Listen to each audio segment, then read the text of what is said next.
Looking to lend a little hand this holiday season? Do your part in helping out those in need. You might want to consider getting involved on some level with Operation Secret Santa. Here's a quick overview. Formally kicking off on December 15th, Operation Secret Santa, that's hashtag OSS, is a world grassroots, strictly people-driven, Christmas charity, telethon-styled internet campaign. Referral marketing, or what's otherwise known as word of mouth, drives the project's big red sleigh, with all money, donations, and the like going directly to the needy who are selectively sponsored. The four main categories of participants we're looking for include 1. Live streaming web show hosts, speakers, producers, and performers. 2. Operator matchmaking elves, making their lists and checking them twice. 3. Secret Santa sponsors. And 4. People in any place around the world living in need, worthy of a little Christmas hand up. This year's organizers are presently working on mobilizing and building upon last year's preliminary success, with donation levels capped at a suggested price value limit of $1,000. If you've any further questions, be sure to drop by WPRPN.com or check out our groups on both Facebook and Minds.com via a keyword search of simply Operation Secret Santa, hashtag OSS. Merry Christmas, everybody! Merry Christmas!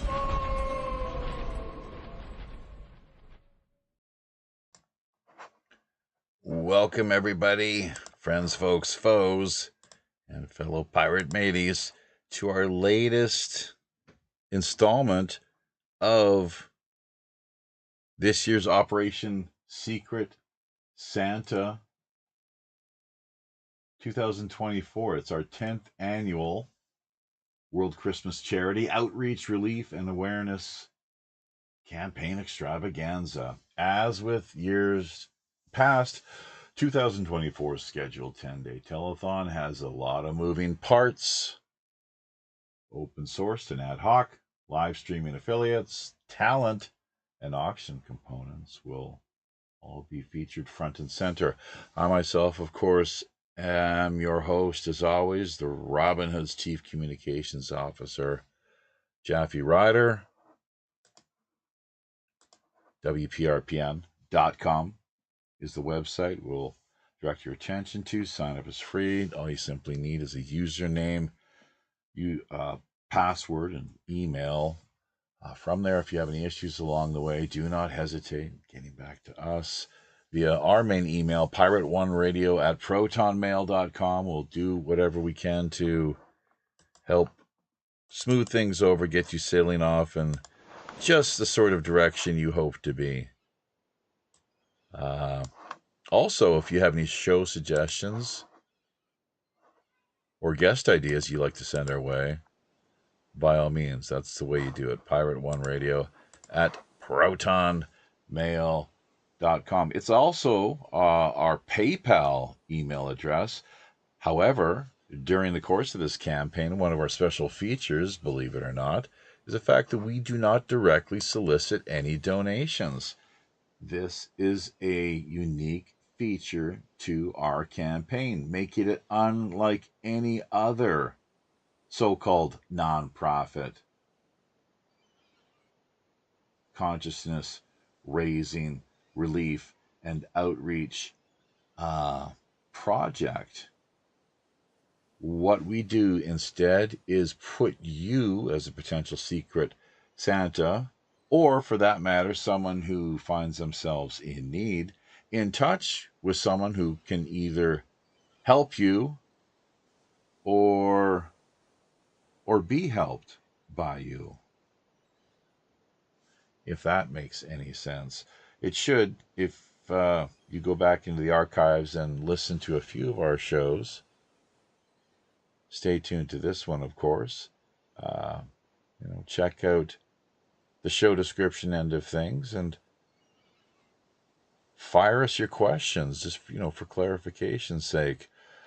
This is not Secret Santa as well. We need to clarify that. Get that out there right off the top. Forget about Secret Santa as you may know it in its conventional form. We have completely revamped, reworked, re-envisioned, and hopefully reinvigorated the model that has, for this period of time up until now, been in place. We're working to optimize and generate greater potency regarding the magic Christmas elixir, solution-based elixir, frankly. For example, did you know, were you aware, outfits such as the Red Cross, I think, Salvation Army, of course, UNICEF, even the likes of probably Mothers Against Drunk Driving, all of these big top-heavy,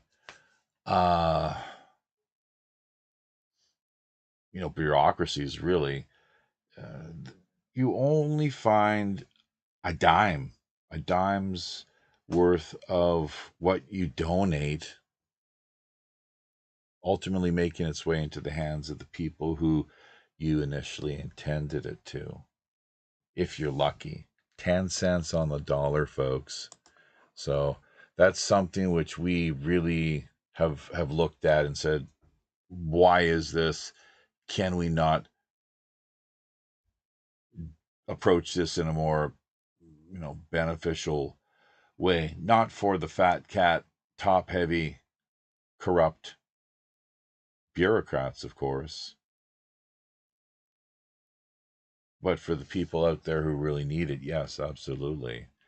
So that's why we encourage this direct communication between people, the haves and the have-nots, essentially, while at the same time disavowing ourselves from any third-party potential liability. General disclaimer.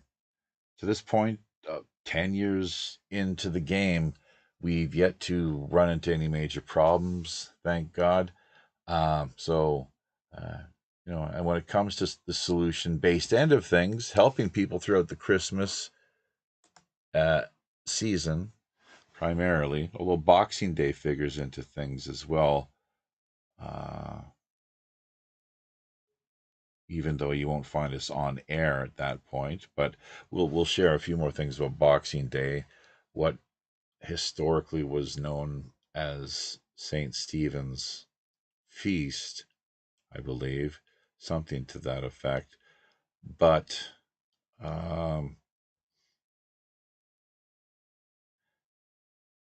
once again, before I lose my train of thought here too terribly, just to emphasize a lot of moving parts, check out the show description end of things, and keep in mind, this is not Secret Santa as it's conventionally known. We do not directly solicit any donations whatsoever. There have been a few people who have provided us something in or another in that area, but as per our the way we operate throughout the course of the main year itself, half of everything goes directly back to the grassroots. The other 50% used to pay off, take care of our operating expenses. Basically, you won't find us jet setting or running off on any, world tours of any sort, living the high life. That's for damn sure. So, and this really campaign is for anyone at any level, even just passing word along to friends, family, and coworkers. Doesn't require donations of any kind. Showing up at people's doorsteps with food or clothing, medicine, housing items, utilities, things that might come in handy, and an ad hoc, out of the box way of looking at the situation. Very practical and pragmatic. Ask, in sponsoring people, ask them what do they need the most, what needs to be resolved. And of course, we can't do everything to make everybody's life completely stress and worry free. We can at least work to make a small difference in people's lives who would otherwise never have the opportunity to connect with complete strangers. In many cases, completely, living thousands of miles away from where they themselves happen to call home. So, who do we have there on board now besides Yvonne and we got Aaron Riggs, AWOL Aaron dropping into the conversation here, along with Alan, of course, out of now it's not Colorado Springs, as I misspoke. And Fort Collins. Go ahead. Out of Fort Collins. Yeah, and I'd like to hear a little bit more about Fort Collins here in just a few moments. But what exactly are you doing at present? How is it that you're picking up our feed, and who's actually having a chance to hear us? Well, that's actually a pretty loaded question. I started a network where we are sharing content from one network to the other. We have streamlife.tube, freedomnation.tv, Eurofolk Radio, Global Voice Network, and then we have added South Korea Pirate Radio, which actually was very, very unique and welcome for our news and a lot of our feeds. So you'll be on regular rotation with us on all of our websites. We'll be adding URLs and different outlets to the network as well. So currently, streamlife.tube, not this show, but streamlife.tube has well over 2 to 3 million viewers a month. So we're doing quite well over there as well. Well, that's pretty wild. That's good to hear. Amazing work being done on your end of things. And good part of the reason that we're even here talking with you tonight is because of Robert Morningstar. So he deserves a lot of credit. It's huge. He's made a huge difference for me. The network. I hope that he's been as helpful to you as he has to me. And again, you've been very helpful as well. It's kind of a synergetic sort of deal, basically. It's the synergetic energy, and that's what a lot of people don't understand, where you start to work together, not in the sense of approaching things like, well, what's in it for me, but just doing it, just using what you have, bringing it to the table and working together with people that are capable in their own right, and seeing what everybody can contribute really to make some positive change come about. So I think we're managing to do that in a pretty significant way. So let's hope that continues into 2025. Let's just remind everyone, when they're not speaking, of course, to mute themselves out via their end of things, so we don't have to do it here manually. Let's bring on Yvonne Malfon out of Coquitlam, British Columbia, who actually happens to be one of the people that we're sponsoring this year, as was the case back in 2023. Why don't you talk a little bit about your situation right now financially, if that's all right, Yvonne? I'm not sure how secret or you wanted to keep things, and that is an option, like that is people's prerogative, so you got to state that right from the start, though, obviously. As well as the people that are sponsoring in the Secret Santa capacity, they have the right to remain anonymous or just be upfront about what they're doing. Go ahead, Yvonne. Yeah, thanks, though, Jeff. The Secret Santa last year made a donation. Operation. And again, this Secret Santa. Operation Secret. OSS. Just think predecessor to the CIA, and you'll never forget. #OSS. Oh, that sounds right. Yeah, That's what I there you go. heard. Thank you, Operation Secret Santa. And I really appreciate all your kindness. Very nice of you. It's been a really rough week. We thought we had a basement unit with the Korean family, and it turns out um, the Yajima, the lady, she said we can come in without a deposit. Usually, I have to pay half a month's deposit. But she really liked Michelle, and she wanted us to maybe move in. And then her agent gave the unit away to somebody else who paid the half month, and kind of worked under. Welcome, that's kind of Korean culture in a way, unfortunately, which can be frustrating. So that unit's gone. We met with an express mover last night, and they're helping us move stuff. And he's actually a pastor of a church, and he gave us a really good discount. And we're very blessed and happy to hear that. He's coming on the 28th, and we're going to kind of pack a lot of our stuff ourselves too. And we just want it moved. We don't expect him to unpack and put everything in place like in Korea. And to make a long story short, we're still looking for a place to live. What I'm paying rent now, what we're paying rent, it's basically pretty much doubled, pardon me, in the last couple of years. And a lot of people have left Vancouver area because it's so expensive, and it's just insane.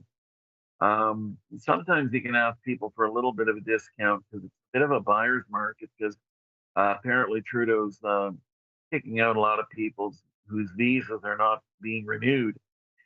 Between now and next December, about 5.1 million people will be asked to leave the country, which is quite incredible. With my job, I have a job. It's working as a multi-faith chaplain with Border Services Agency and BC Immigration Center. So people that are arrested at the border, working as a chaplain. I'm supposed to start in January. That's been delayed until February, mid-February maybe, possibly even March. Um, the money's earmarked and all, but there have been some snags. It's the government contract. And otherwise, things are going well. Our cars, we got a Honda Pilot 2003 that's paid free and clear, and we're loving it. It's driving really well. I'm working out. I've lost 8 kilos since last Christmas when I was diagnosed with diabetes, and today I'm sleeping well and really in much better shape. I've been taking that magnesium threonate that Huberman talked about, and that's really cleared my mind. During the whole COVID scamdemic, I had a lot of brain fog, and that's pretty much cleared up. Today I'm going to a movie or the TV show, and it's called Fire Country. I'm being an extra. I have to go to that in a little while. But I have counseling tonight when I get back, lady in China. But I'm really grateful for all things, and Michelle is too.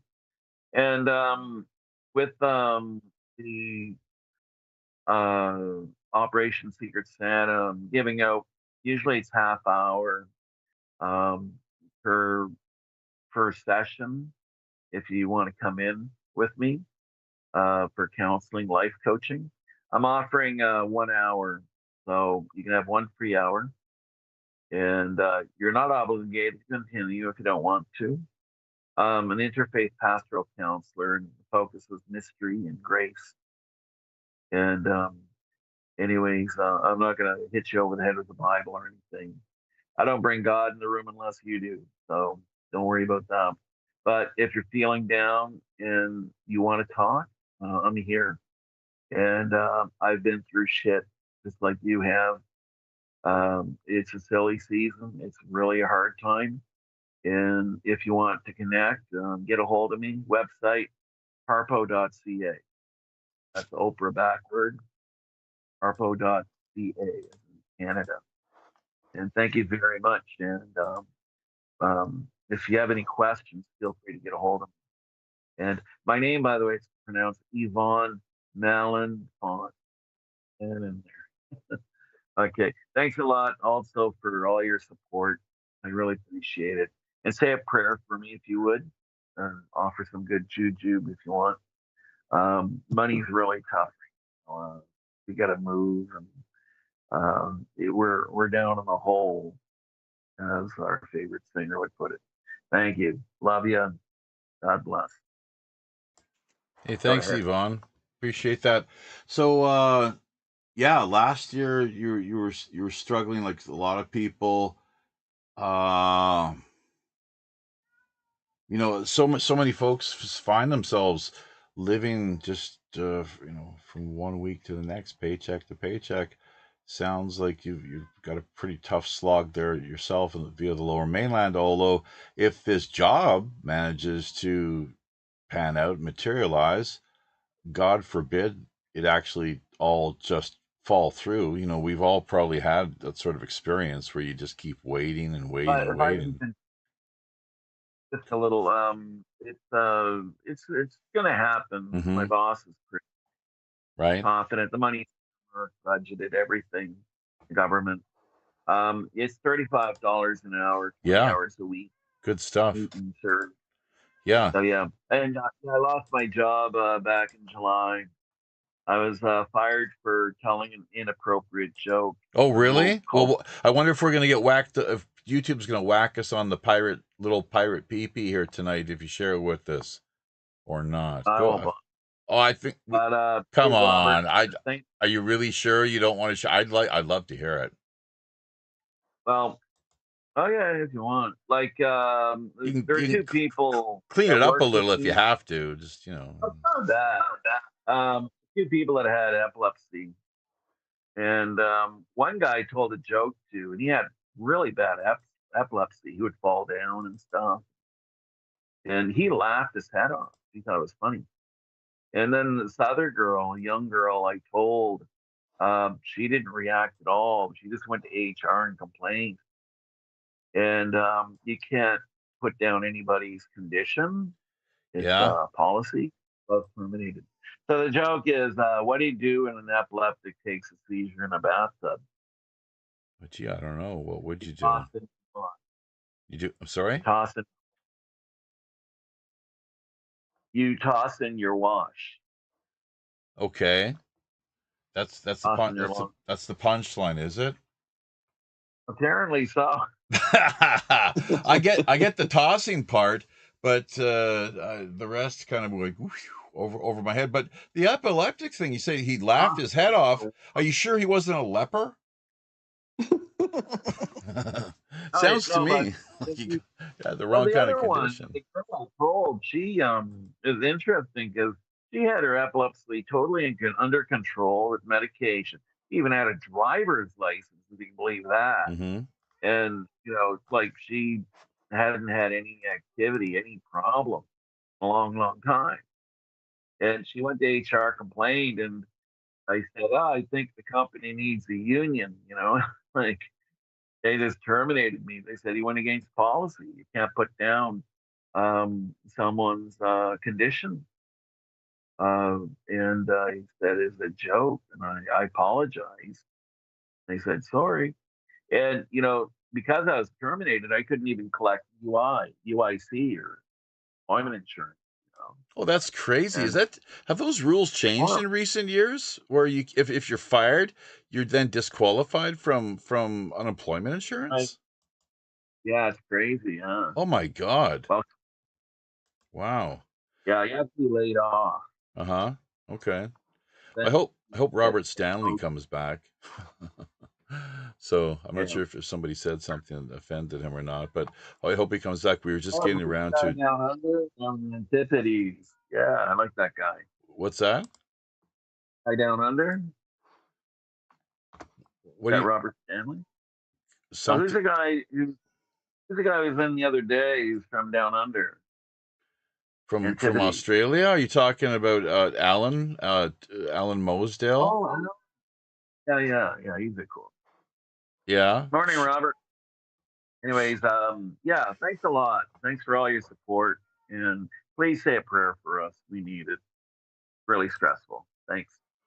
Not a problem. So, okay, well, I guess AWOL Aaron is next up. Robert he might pop back in, but AWOL, hey, great to have you return to the fold here. How are things? I hear that you've given up. We're mentioning AWOL Amosdale 777 there from down under. He's an incurable piss tank. Basically, he's if he's not drinking, then something's not right. But It's like me and my coffee. yeah, You know? yeah. If I don't have my coffee, then drug you of ain't. choice. If you don't see me with my coffee, you're not seeing me. Right. It's still like the old halfway on, halfway off with the mystical background approach to the whole podcasting thing. I also sometimes turn the camera off. It's a little bit more. I pulled the old Captain Sinclair style with just the image of the photograph. But yeah, it's good. It's amazing to see you. I don't who the guests are and everybody. You've always been diligent and having new guests on and having your cohorts and first mates and the whole pirate ship thing. Man, it's just amazing. I was looking back on just my timeline and thinking about the first time that with the OSS, the secret Santa, as I always like to say, the super secret Santa, OSS type thing. When we first met, it was way back in the day on what was that platform? Blab, right? There was Blab. Yeah, you and I. I mean, without you, none of this would have happened. I remember that day. You were like, you had just gotten back on. I remember when I first jumped in your stream. Oh, did they suspend back on the Blab because they had booted you for your controversial, whatever it was you were doing.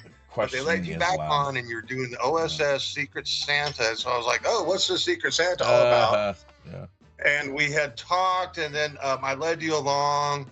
And oh yeah, let's build a website. Let's do this podcast. I didn't know you were serious. But then again, I do remember you're like, oh yeah, I used to do the real radio shows, and so you already had that experience. Actually, no, that's not that. Hang on, just to clarify, I was print journalism only. Okay, yeah, you had said something. That's okay. And you are in Korea. You want to do this podcast thing. You kept getting booted off of the platform Blab. And I said, oh, okay, whatever. I was doing my schooling back then for the technology. So I'm like, oh, we'll build a website for you. Let's get this. There's so many options for you to do this podcast. And you did it. And then I guess that's how I got my moniker that I'm still running with, AWOL Aaron, AWOL. Because, at a certain point, I kind of gave some warning, made sure you had, I think it was Tom back in the day, your backup guy. And I told you, hey, I got to go. I had other things going on. Basically, I just did it again, let my hosting lapse for my websites and stuff. But yeah, it's just amazing that how far you've taken it. And now I don't know who this is first and last. I always like to talk to your guests too. I was saying that he's got a kind of network idea, or kind of similar to the idea I was having before, as far as like a network of networks, kind of the content sharing. You see it with the viral clips, where someone has a silly little song or a little verse of a song and everyone's doing the dance, or everyone's doing the ha-cha-cha, or everyone's doing the cooking the egg, whatever. First I said, anyway, blah, blah, blah. You know me, hyperactive, too much coffee. I'm just glad I was able to sneak in. I'm a morning guy. Normally your show's in the afternoon. But yeah, it's been a wild ride. I don't know if you've been, it's really cool. This guy over here that was talking about the network, how many millions of people are being access to this different variety content that you're on today. I don't know how things get distributed through networks. I'm still working through Facebook and my friends, my 150 friends.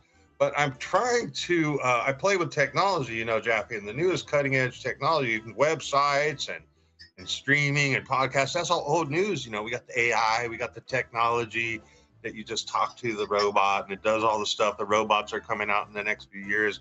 And so that's pretty awesome. I've been playing around. I like to word and talk. And, obviously, how many words a minute have I been speaking just for the last 5 minutes since I've 92 minutes on the radio show here? But that's part of the deal. It's entertainment, it's sharing ideas, and to share a little bit about what I'm up to these days is, of course, I'm messing with the technology. I'm playing with the AI. I'm taking some of my poetry, some of my wording, and putting it into a music producer thing. Actually been having some luck, created my own band. Anyway, I get to pretend radio show guy, right? Because I have hours and hours of this content that the robot's making for me to just listen to, so I could put it on play, act like I'm the star of the radio show. Well, maybe one day I'll be able to produce a hit song that someone else tries to sing and makes it popular. Aaron, like that song "Hurt" by that was a cover Johnny song Cash. by who Johnny Cash, Korn, Nine Inch Nails. Everyone knows Johnny Cash.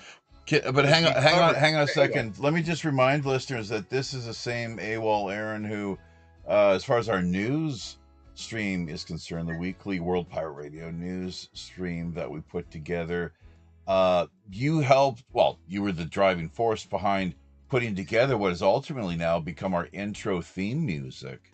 If you listen to this, have you listened to what we've been archiving in the past? I know I sent you one of them or two of them. I sent you a couple options. If you're using that stuff, awesome. Hit song number one. You haven't heard that? Oh, check out the archived news streams over the past few months. We've got it right there from the get-go. Absolutely, it's good. Yeah, because I've been spinning my little esoteric sayings and mindset and self-hypnosis, self-talk, whatever you want to call it, been weaving it in to this algorithm. And, I find it's pretty cool because I can actually sit and listen to it because the music is actually halfway decent to it. I got to get some real musicians to make it good. But, and listening to my words is kind of cool because, I kind of got that stuttering thing and kind of, being up in the public eye is kind of a self-conscious thing. So it's kind of interesting to be able to be in the public eye, but not listen to my words, but not say them. It's just a real interesting dynamic. I'm playing with the technology. I'm going to dip into playing videos, but yeah, dude, back in the day when, when we first doing Blab don't work no more, but you still do. That's amazing. Yeah, I hope we didn't put him out of work. That would be a shame, like wouldn't I said, it? That was a psyop. I'm guaranteeing you that was either funded by some kind of millionaire Elon Musk guy that just wanted to get some data or some government. Hugely, big time deep state, Silicon Valley based honeypot, I guess is what you'd call it. So the technology is cheaper and cheaper. I mean, all you got to do now, you could create your own system exactly like that with just the Amazon servers now. Probably cost a few $100s a month until you got more than 100 users. It's not like huge cost anymore. Mm-hmm. So just to update people as to our status here as well, we our screen is frozen, and not necessarily because of how cold it is outside either, although temperatures are dropping quite dramatically here via the Korean Peninsula.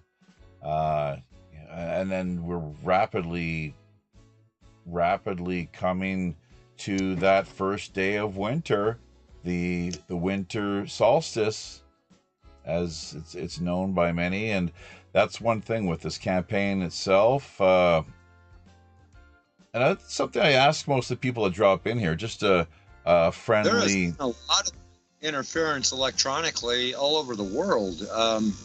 My computer, our software, we're spread out from here to New York. Yeah. And there's been problems with the internet that's been regular for the last month. I mean, a bunch of strange things. My phone, half the time it works, and it acts like it's something in the OS. I don't know what's going on. Right.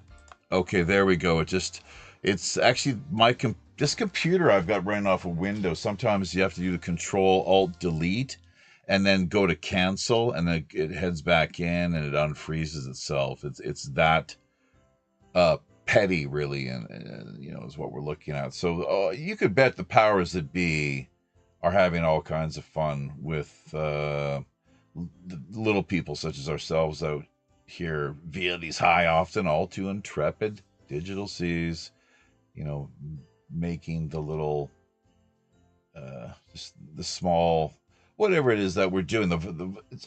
Tesla talked about vibration and frequency.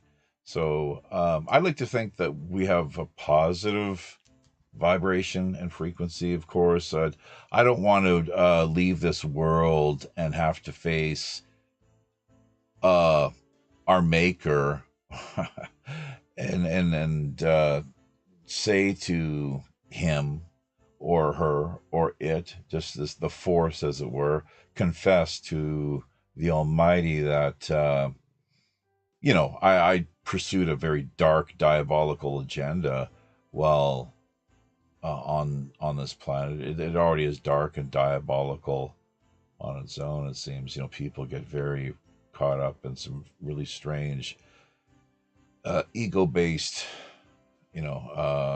maniacal, trips. Basically, is what's taking place. Bloody, very impactful trips that that really destroy a lot of people and their lives. So we're here to counteract that in whatever way we can, to whatever extent, to magnitude. But Aaron or Alan or I think even Yvonne, I'm not sure if we've got Robert back in the house or not. It doesn't look like it, so I'll try to give him a call here again, see if he answers or what the deal is exactly. But let's start with AWOL Aaron. Just before we shift gears a little bit elsewhere, how does this? We got to check out the live streaming comments as well too. Don't forget, and got to get the Telegram going. All these moving parts. That just forever missing out on, unfortunately, part of the technical production end of things. Yeah, the technical. I mean, I keep getting this warning. Mm-hmm. Background effect is impacting video quality because I got this cheap computer. Sure. So when I turn the video on, it actually impact. The campaign, we got you, man. We hear you. The campaign itself, though, how it started back in the day, you were there for the first year, really, as the vision had been dropped off, delivered to us, our doorstep, really. And how has it grown since then? What other new features have you seen incorporated? How is it? I'm not sure if it's really going to grow as far as what, because we have the auction end of things. We have the Secret Santa sponsorship, of course. There's a talent component, if people are so inclined, of course, so on and so forth. What are your thoughts on how it's grown and what people really need to be, pay close attention to, and how they can most easily get involved, other than sharing our links, passing them on to friends, family, and coworkers. Esoteric and spiritual side of expression. You got to get, first of all, into the spirit of winter, right? And it's kind of a hard time of year. You bet.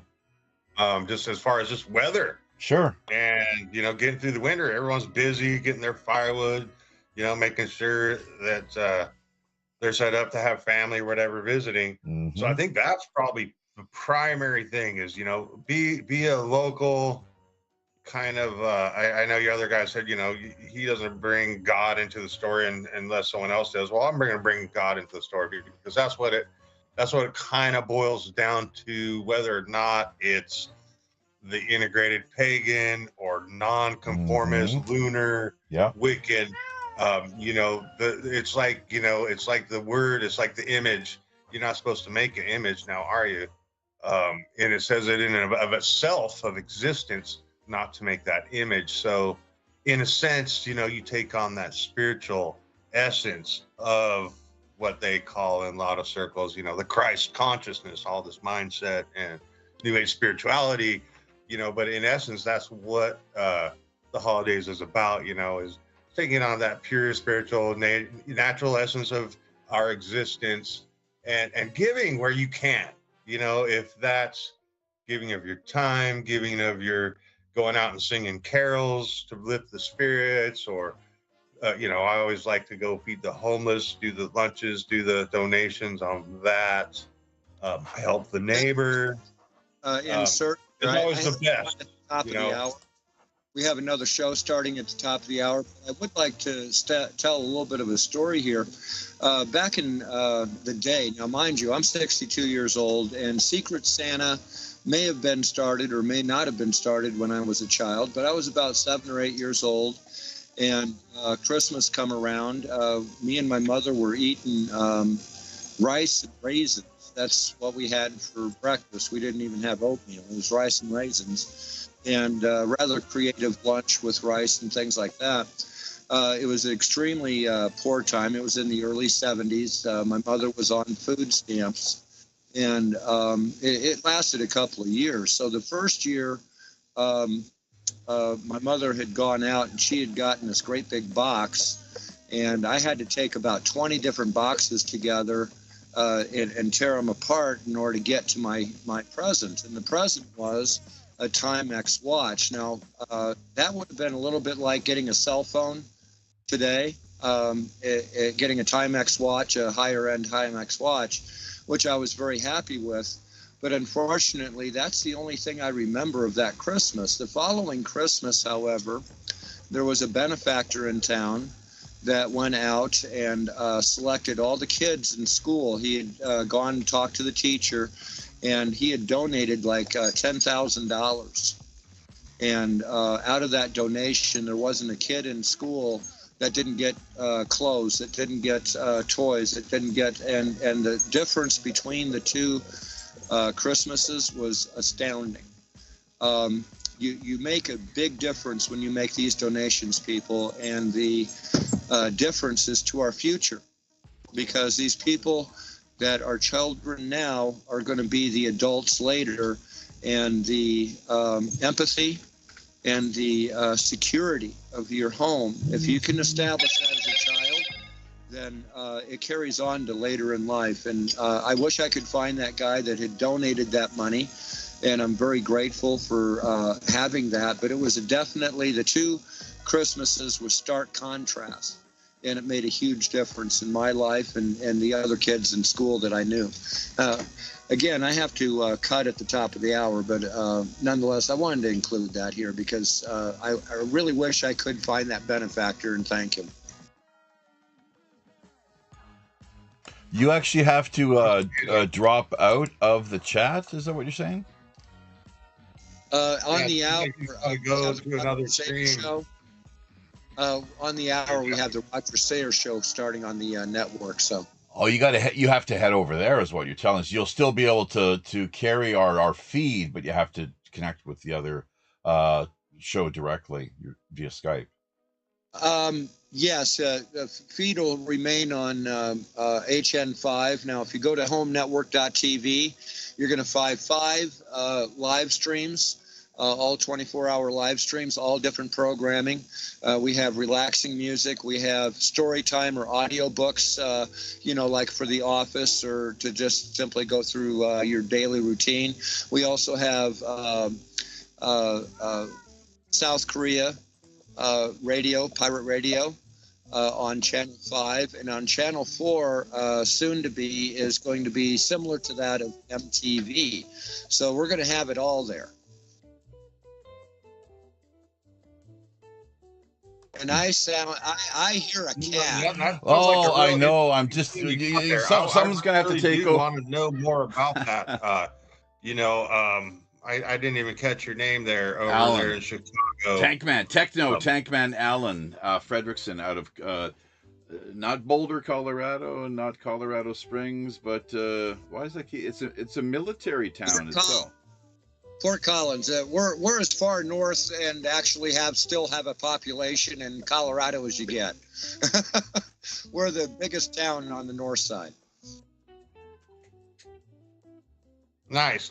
Yeah, because it's like I drop in and visit Jaffe every now and then. I'm I float around AWOL, but it's really interesting. What you're saying. It's like you got the 24-hour stream channels. And I'm just that seems to be a little bit on the newer cutting edge kind of tech. Definitely interested. I'm going to try and take your website. Something that YouTube doesn't do. It's not something that Rumble does. They do not have their own broadcast. And a home network, you can post just like everybody else. If you do post on home network, your likelihood of getting on our main channels and our main rotation is very high. If you have a higher end show such as this one, pre-rehearsed and has been on for a little while, the chances are we would actually like you, and we will give you an actual time slot within our regular rotation for our live broadcast. It's supposed to be a local generated or independent generated TV station. Right now, you'll even find the Munsters and things like that playing, but we're hoping in order to change that out for independent broadcast and independent series. So this is all about independent broadcasting and freedom of speech. And the only thing that we bar or ask that you not post is Freddy Cougar and above. Yeah. There's nothing above R-rated now. If it's real, let's say it's a medical show and you're actually showing a little bit of grisly parts there, we're not going to argue about it. That's real. That's something that everybody has to deal with and is part of First Amendment. But we do not need to promote scary nightmare material, and we're trying to keep it as wholesome as possible. No, that's pretty slick. I sounds like you're doing something. I'm definitely going to try and follow up and check it out, later on when I get some time. And also, Jaffe, or Captain Sinclair, I also too have to bounce out here in a little bit. I just seen you on. It's been a long time since we chatted. I figured I'd jump on and say hello, see what you're up to. Good stuff. Catch up a little bit because I know you're busy. Try and, of course, get out there, do the shout out. Yeah, check out what I'm doing. Look what I can do. I've been playing with my poems and songs and getting kind of actually back into when we first met. It's like, oh, I kind of had my ideas what pirate radio podcast might be. You're doing the news, and I was thinking, oh yeah, pirate radio, because I had the homeschool pirate college kids playing the bootleg music, the local bands or whatever, and I always thought that was kind of interesting, and have actually been able to do that with the technology, even though I don't have any licensing for anybody else's music. I've got hours and hours of actually pretty good music. I've kind of made the personas and used some of my words and input, and I've been getting some pretty good results. And so I've got hours and hours I have to listen to. So I've been streaming and pretending I'm a radio disc jockey, playing the streams. And like you were saying, you're actually playing one of the ones I actually spent a little more time and putting in the words. If you have unsigned bands and things like that, we'd love to play them in our regular rotation for our rock and roll. Do they have video, or are they just strictly audio? I do. I am just getting to that. I can download, like the stream I do is just me kind of writing in the back and doing busy work, downloading pictures to share while I'm listening to what these, computer generated sounds are that I'm using, a lot of my old poetry. I got to put in prompt, different ideas, different concepts I could edit, and then click the button and it can produce these different songs. And so I'm, just playing with the technology. I've made a couple bands, if you will, personas that have a certain feeling like fun. I got a funk one that I just really been digging. I got a reggae one that I really like because it kind of fits with the theme of my music and my topics and my poems and my prompts. As far as, like you're saying, try not to have horrible, I can't listen to the death metal, with these lyrics. Some of the lyrics, I try and keep them a little bit more uplifting and positive that you might hear. And no, kill your grandmother, bury her in the backyard, and don't tell grandpa music. None of that stuff going. No, yeah, none of. I came up with one, and it was just random, and it ended up being a drama queen thing song with Pop J. I'm trying to try these different musics to see what they're all about. And some of the lyrics were like, maybe I'm not going to promote that song. So, yeah, that's why I'm not going to argue about that. There's some music out there that is generated purely from hate, and that's something else that, I just kind of... like just recently... place for it, Rage Against the Machine. I'm not going to do what they tell me. Okay, there's a place for those things, but it doesn't need to be 24/7 and, like that's one of the styles of like rap. Ended up with a couple of times where it's like in the text of the AI generated, it had stars to where it blocked out the word, but in the song it was clearly spoken. And so it just happened the other day, and I'm like, oh, that's kind of interesting. If you haven't found him, is Tom McDonald. Mm-hmm. Look up Tom McDonald Flags. Ghost is really good for, and he's a lot more than just rap. He plays mellow music, the whole 9 yards. He's up there. He's actually made the independent chart as well, despite whether or not Disney is sponsoring his competition. So, yeah, he's been doing really well on that. You might want to check him out. We play him regularly as well. And you don't need to wait for permission in order to play him. He's given permission to radio stations and everybody in order to replay his music. So you don't need to individually get it. Yeah, awesome. Tom McDonald is great. Well, definitely touch base here on the flip side, for sure. That's the way to do it. Yeah, that's what we're probably best known for in some quarters at least. And we aim to produce as much of this great quality online synergy as possible. So hopefully the two of you do get a chance to reconnect at some point and pursue something quite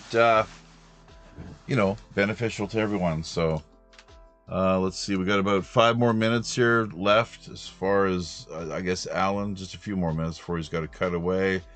Before you duck out though, Aaron, what's happening via your vantage point, boots on the ground there via California, your local community? You're talking about working with the homeless.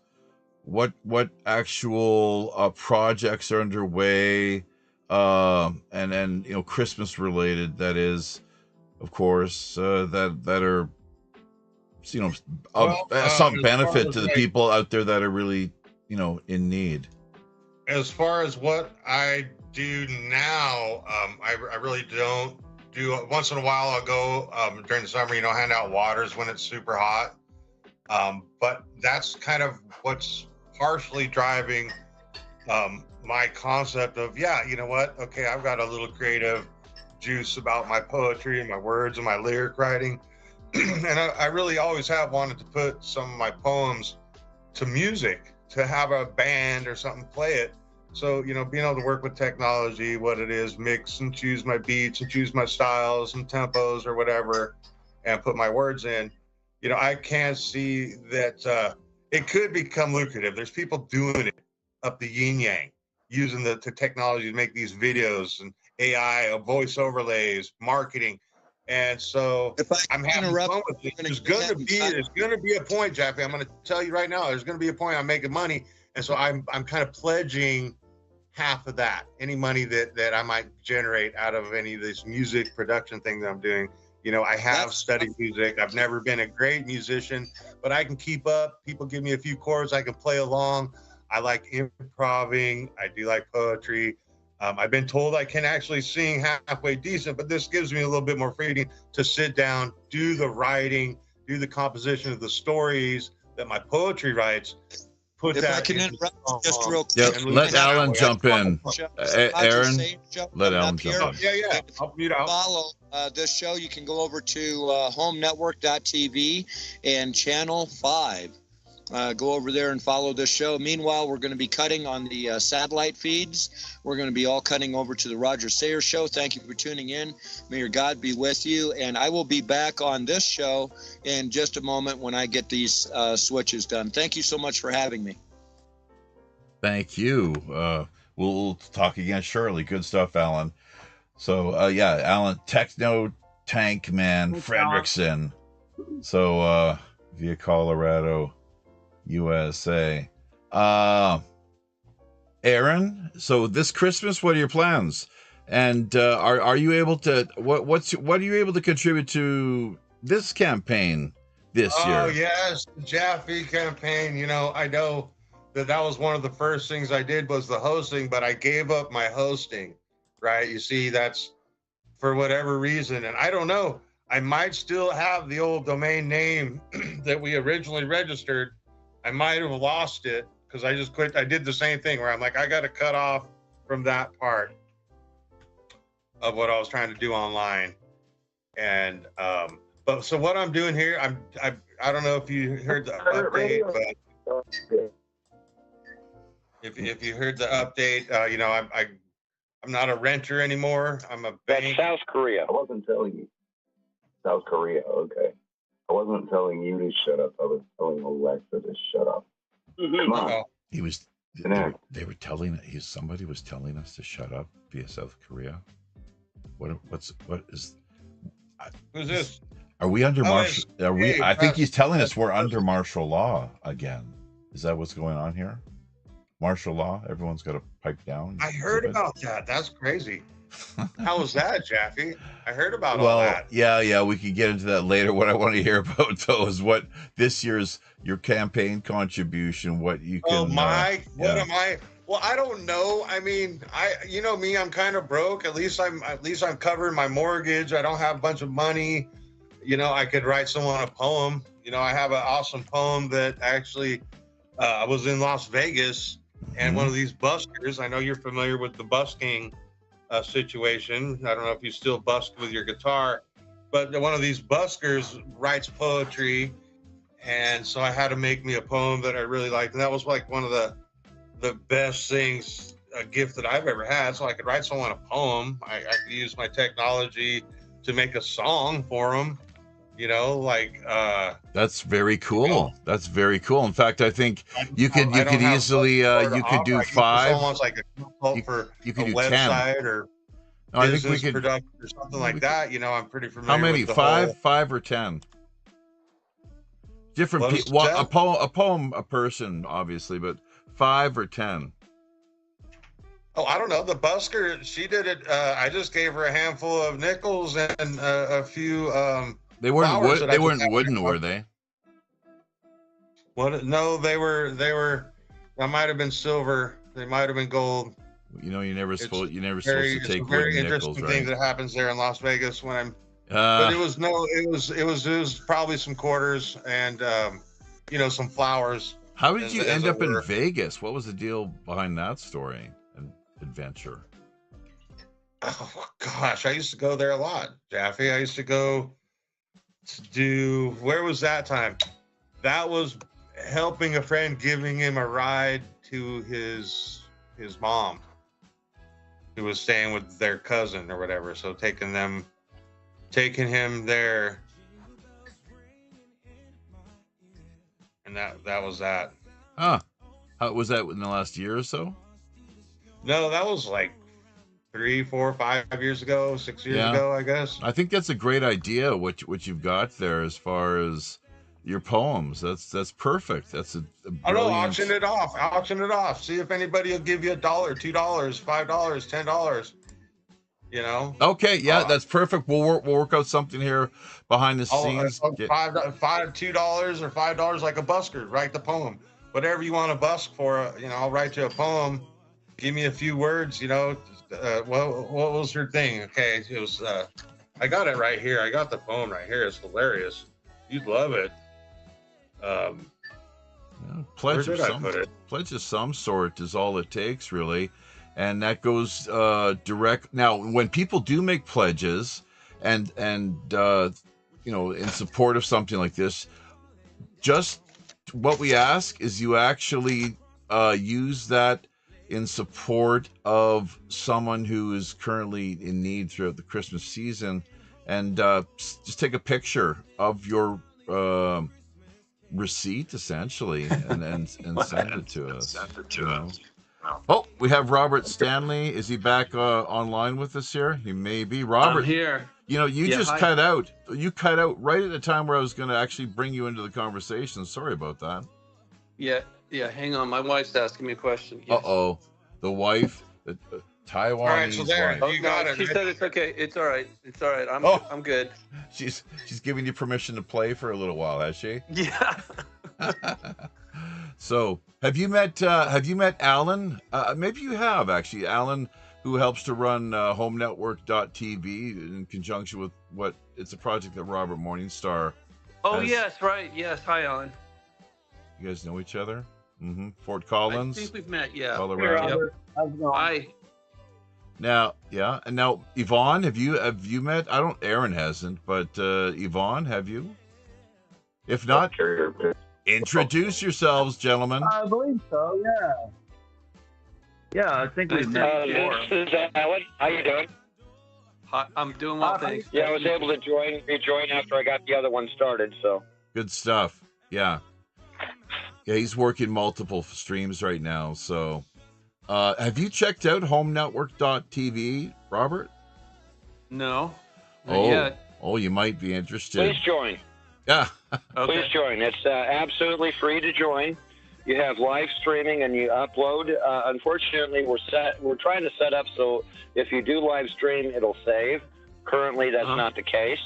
But you can upload there. You can do that. We also have 5 live stream broadcasts 24 hours a day, just like a regular television station. Wow. So 5? Yeah. 5 total TV broadcasts. So. Okay. HomeNetwork.tv. Yeah, it's a little tricky. It's kind of tough to find, actually. The search engine optimization, they're kind of getting messed around on that front. Unfortunately, they get buried in the mix with all these other big shots that have similar type. Well, so does what do you call it? Sorry. Freedom Slips. What is it? Revolution Radio? Yes. Good luck trying to find that link. Really? Yep. That's something. And ours is totally a similar state. Unfortunately, we've been asking some tech-minded folks if they could lend a hand. We're gonna get on top of it here eventually. So all in good time. Yeah. But what's the latest now via your and Robert? The reason we called you up, added you to what we're doing here tonight, is because of the time slot that we've taken on here. My work schedule, I've got to do it this way. I can't live stream during the early afternoon because of work hours. So we're gonna be back at it. In fact, 12 hours from now. We won't bother you. We won't bother you because it's this. Look, I think I mentioned this when we first connected a few days ago that it'll be tonight, and then finally Monday evening is the last time we'll be doing this at this particular time, and that's it. And every other go round is 1 p.m. Seoul time, which makes it it's 11 o'clock in the East Coast via the Americas, and 8 in the West. Yeah, so totally different deal all around. But Chris, how are you finding yourself active in your community? Now you really laid some major. It was amazing finding out your personal family history, and I checked out your magazine, and I took a pretty good look at that as best I could manage, and I'm pretty keen on what you're doing on a whole host of fronts, not least of which, of course, is critiquing the so-called Ashkenazi mafia, which that takes a lot of gall, and you can attention seeking, but they need to be called. They need to be called out, don't they? So. Yeah, but they're just errand boys for the fallen angels. And that's what I discussed last night between 11 and midnight Eastern. I was on with John B. Wells again. That's the second time this month. And In fact, I was, oh God. So somebody cut into the Rumble stream and was screaming like a primal anguish like thing, like a Trump derangement thing. Really? Yeah, and so we're kind of analyzing that, and what Jeez. it coincided with me saying that the deep state is really run by the fallen angels Ah, here, imprisoned here, and yeah, so uh, things are going exponential at this point. that's wild. So, and that's during your John B. Wells show Only last on the night. Rumble, like yourself, he's taking the feed from, I think it's Salem Broadcasting, and they're putting it out on different streams. And somebody called John at the bottom of the hour and said, "Hey, did you hear that guy screaming?" And he and the engineer and myself were like, "No, no, what are you talking about?" So anyway, I'll send you the link. You can hear it yourself. It's a recording on Rumble. If you go to the time code 2 hours and 29 minutes, and I especially if you slow it down to half speed and listen, you can hear that's definitely a male voice, and he had just this cry of anguish. And John even asked him when he came back on the air, he's like, "Do you think that the fallen angels are like upset with you?" And what do you mean? Yeah, I told you that. They're not happy. It's like any criminal. They don't want to be exposed publicly or opposed like what we're doing. I mean, anyway, it's not about me. It's just, yeah, since you asked, my brain is still kind of recovering from last night. As is Robert Morningstar's. Can you believe, and I think it's okay for me to talk about this, he shared this during, I think it was our show yesterday, as a matter of fact, but the man who's scheduled to become, I guess he's been tapped, as it were, to become Trump's head of the FBI. Kash Patel sent him a friend request on Facebook. Oh. Now, is it the real Kash Patel or not? Yeah. Who knows? Yeah, but then again, Robert's no dummy. Presumably, he's looked into this, and he says these. Because of the JFK thing, that's possible. Because he's got a massive amount of files that could help sort of supplement whatever the government releases. Right, there you go. Okay, that's right. And the UFO business currently too. So Robert's been providing some pretty high profile interviews as well too, with some major East Coast based print publications. I forget the exact ones, but it's prominent, most definitely. So he's been up all night too. He hasn't been catching much sleep.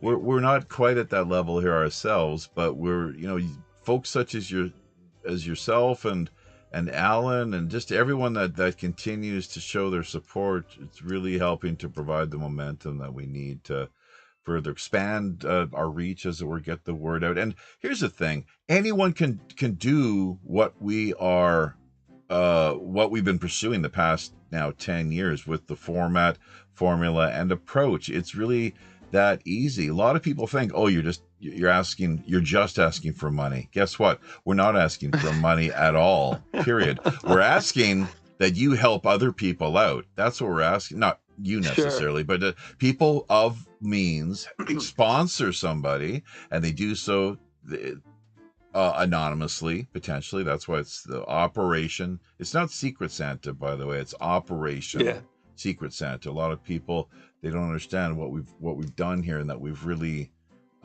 just revamped everything and stripped it all down and working to optimize what we can here with the model that we're working with and helping people throughout the course of the Christmas season. That's kind of what it's all about, with and working to maintain the sacred,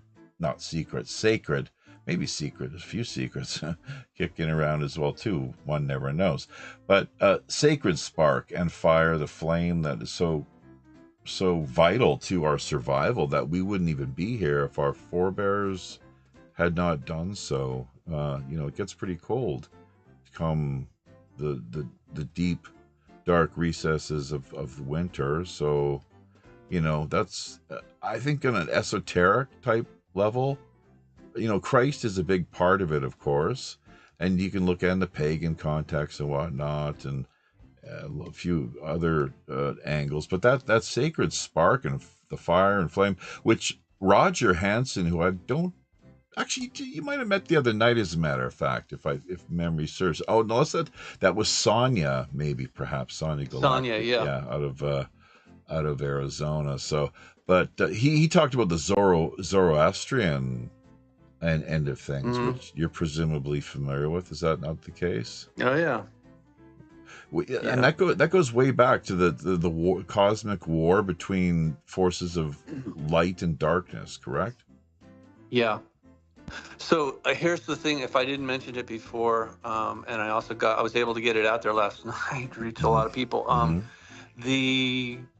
Those who are on the dark side, how that all started, the so-called war, the rebellion, is that just like Aleister Crowley said, do whatever that thou will is the whole of the law. To them, they accused God of being unjust or unfair or lying when he said, you have free will. They're like, okay, if we have free will, we can do whatever we want, whenever we want, to whomever we want. And it's like, wait a second, no, that's not what I meant. But they took it a step too far, and which has led to basically anarchy. And so they had to be reined in, and this is what the whole conflict is about. And ultimately, there's some very valuable lessons being learned, but it's going to come to an end here in our lifetime. As far as I can tell, this is why we're having these conversations, and it's one of the reasons we're seeing all these damn drones and orbs and stuff is because they're a bit of a false flag in the sense that they want to get people pre-positioned to believe that an alien invasion is very likely or possible, so that when Jesus and his army of angels come to basically remove all the fallen angels who are still committed to, murder and mayhem and all that, they have to be taken out of here. Otherwise, so they'll just destroy the entire planet. All life here is going to cease.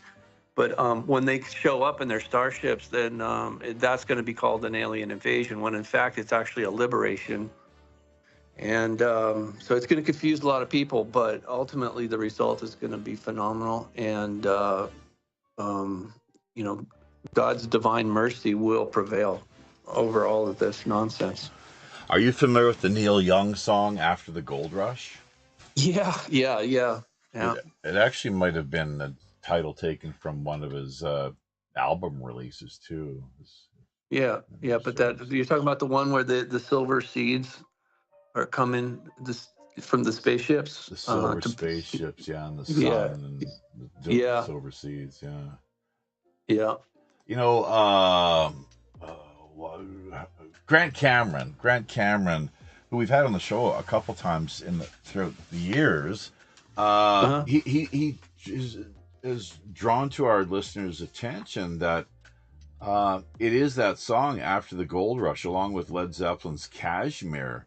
When it's played, for some reason, there's often some sort of experience that people have, mystical, magical, or otherworldly, if you will, regarding what does Whitley Strieber refer to them as? The visitors, I think, or something to that effect. Yeah, that's a bit of a misnomer. They're imprisoned here. They're not visiting, obviously, right? So this is sorry if I'm repeating myself, but the greatest trick that the fallen angels ever played on us was pretending that, or making us believe that they don't exist, or that they're no longer here on this world, when in fact they are imprisoned here. So it's typical. As are we, are we not? Yeah. Well, no. Okay. So since you brought it up, so no, when they appealed their sentence, part of the condition was, okay, we're going to put people on Earth who are still intact. Humans, real divine humans, are going to come among you, and you watch them and see how they behave. If you can emulate that, if you can regain your humanity, then we can talk about commuting your sentence, or however you want to look at it, leniency. But obviously that didn't work. As soon as we showed up here, placed in a garden-like setting, we were manipulated and perverted, and they've been abusing us ever since. However, God's mercy is and patience is very enduring, and so there's but there's a time limit to it. A lot of these fallen ones and their minions have surrendered and or what do you call it? They ask for forgiveness sincerely from the soul, the heart, and they are being rehabilitated.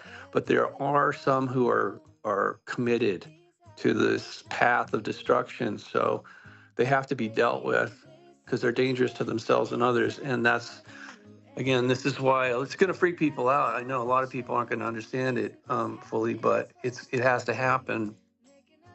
It's not an invasion. It's an intervention or an intercession, I think is what the Catholics call it.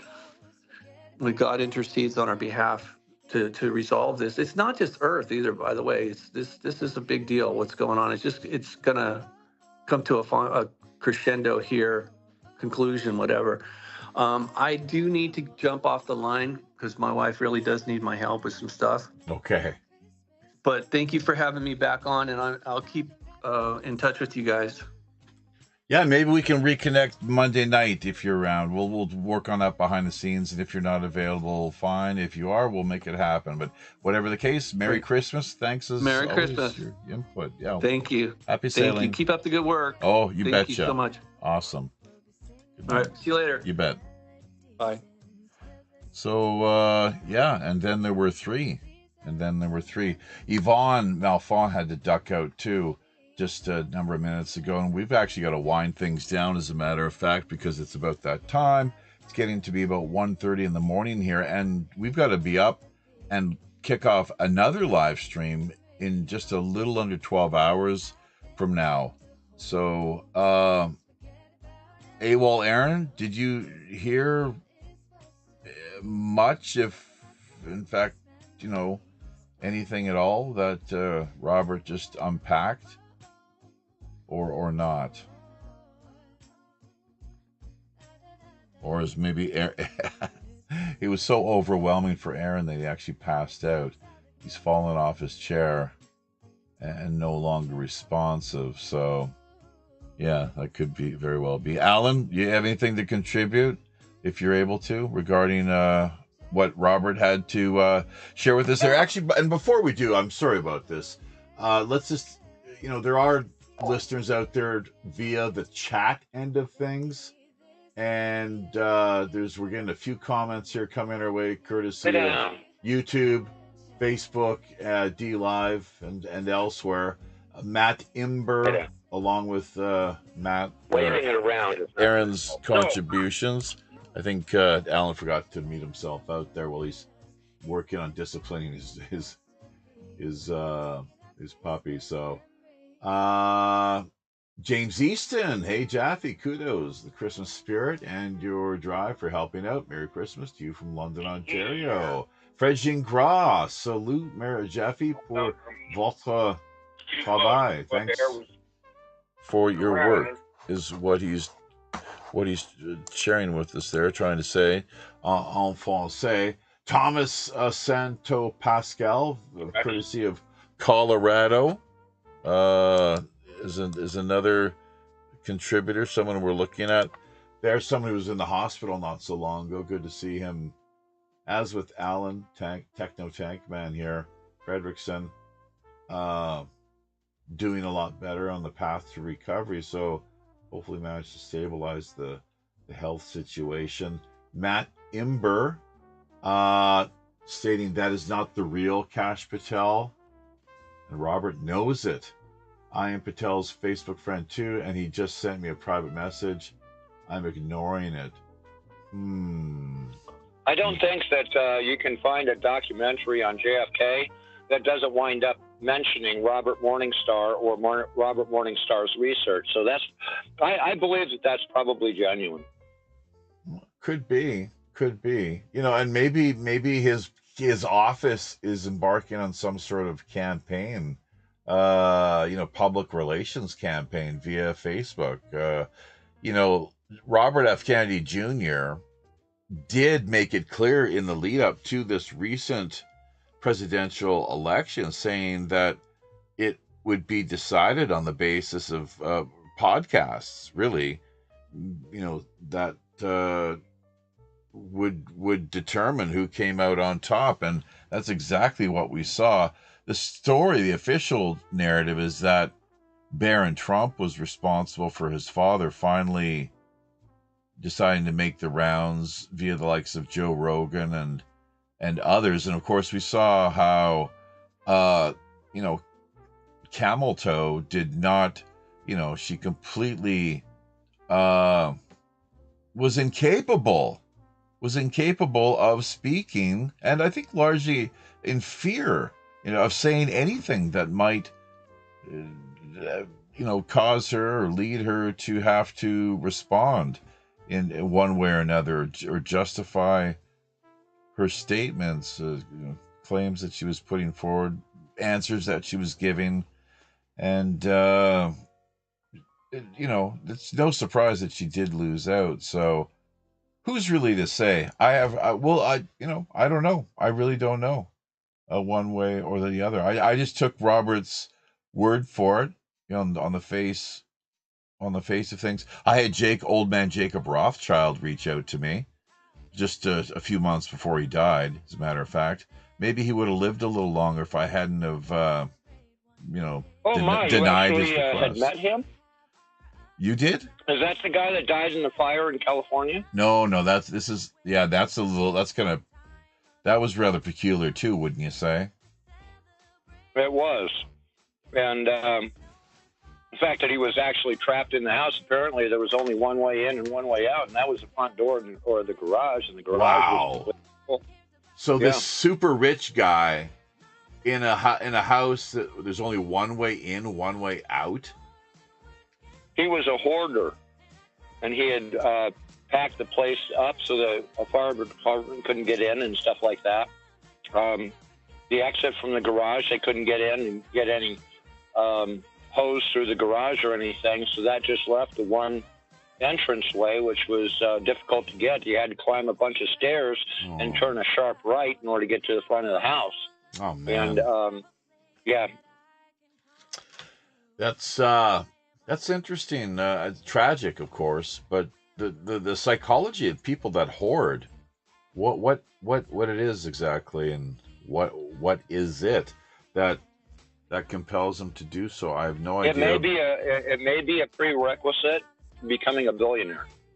Is hoarding everything you can find. It's mine. Yeah, I'm thinking that could be. It's just very poetic, Aaron has talked about writing a poem or two, and we'd love to see him do that. I think it'd be great. We could get, people that would, if they pledge, anything $25 or more, that they'll have Aaron put together a poem. I could do the same with songs, not a problem. Of their choosing. I'll do the same, because I'm offering guitar lessons, and we have a few CDs that have already sold, digital downloads, as they typically do, each and every year, $25. Once again, an interesting thing about the auction itself is that most of everything that we have on the auction block goes for around half of a standard market retail value. Just click on the link in the show description, folks, and you'll see what we're talking about exactly.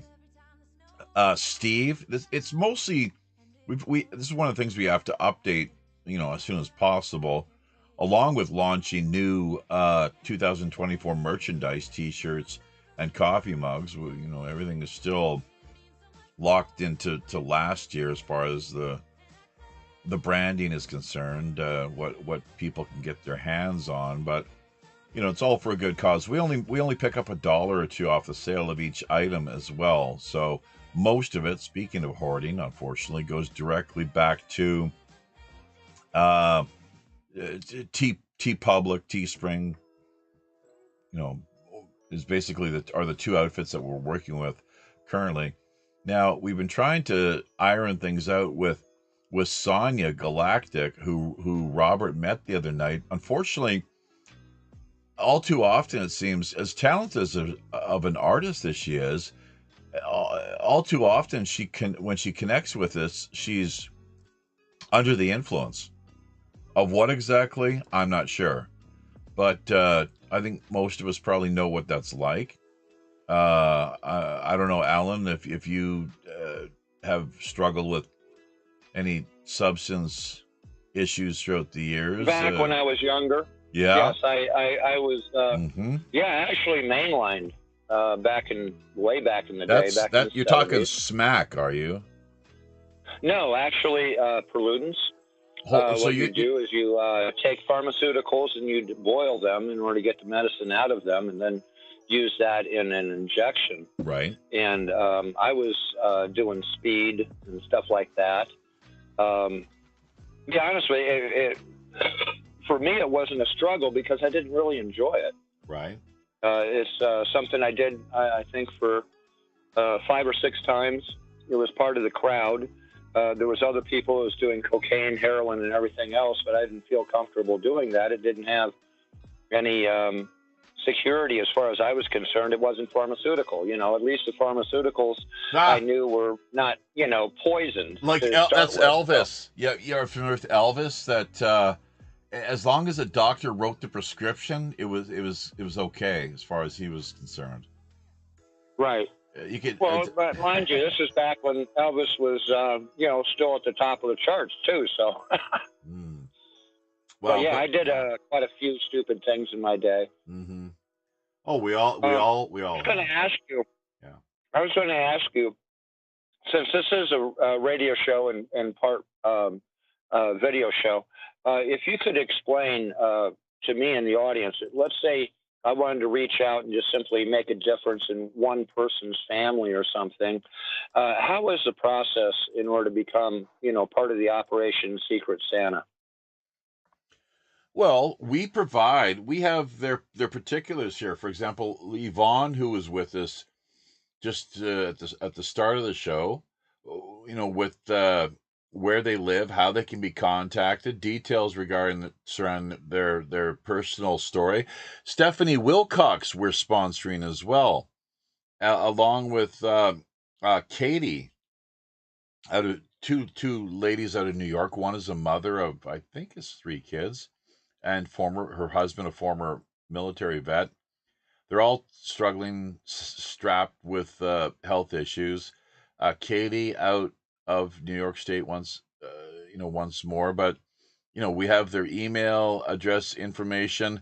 We would, if you know of anyone, so through email, things like PayPal is what we mostly do, because it's hard for us to get on an airplane and fly to New York.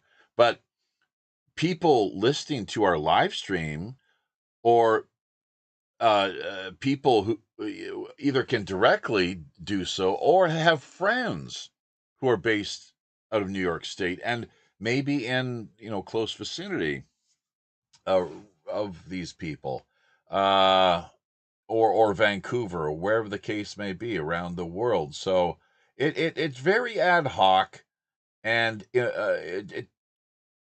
whatever it takes to bring about solutions and help to ameliorate, lessen these people's suffering, what the issues that they're struggling with.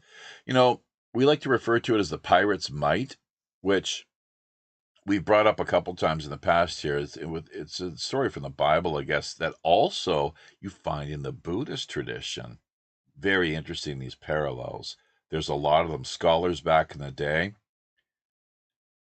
it was the late 19th century, and scholars at that time had found like over 100 parallels in Buddhist religious philosophical teachings, the sutras as they're known.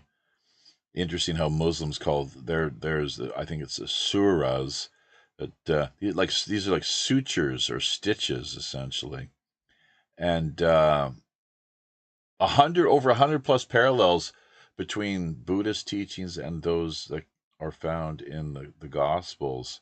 That's how the story goes. So, but I mean, phone numbers, emails, I think you might have addresses. drifted just a little bit.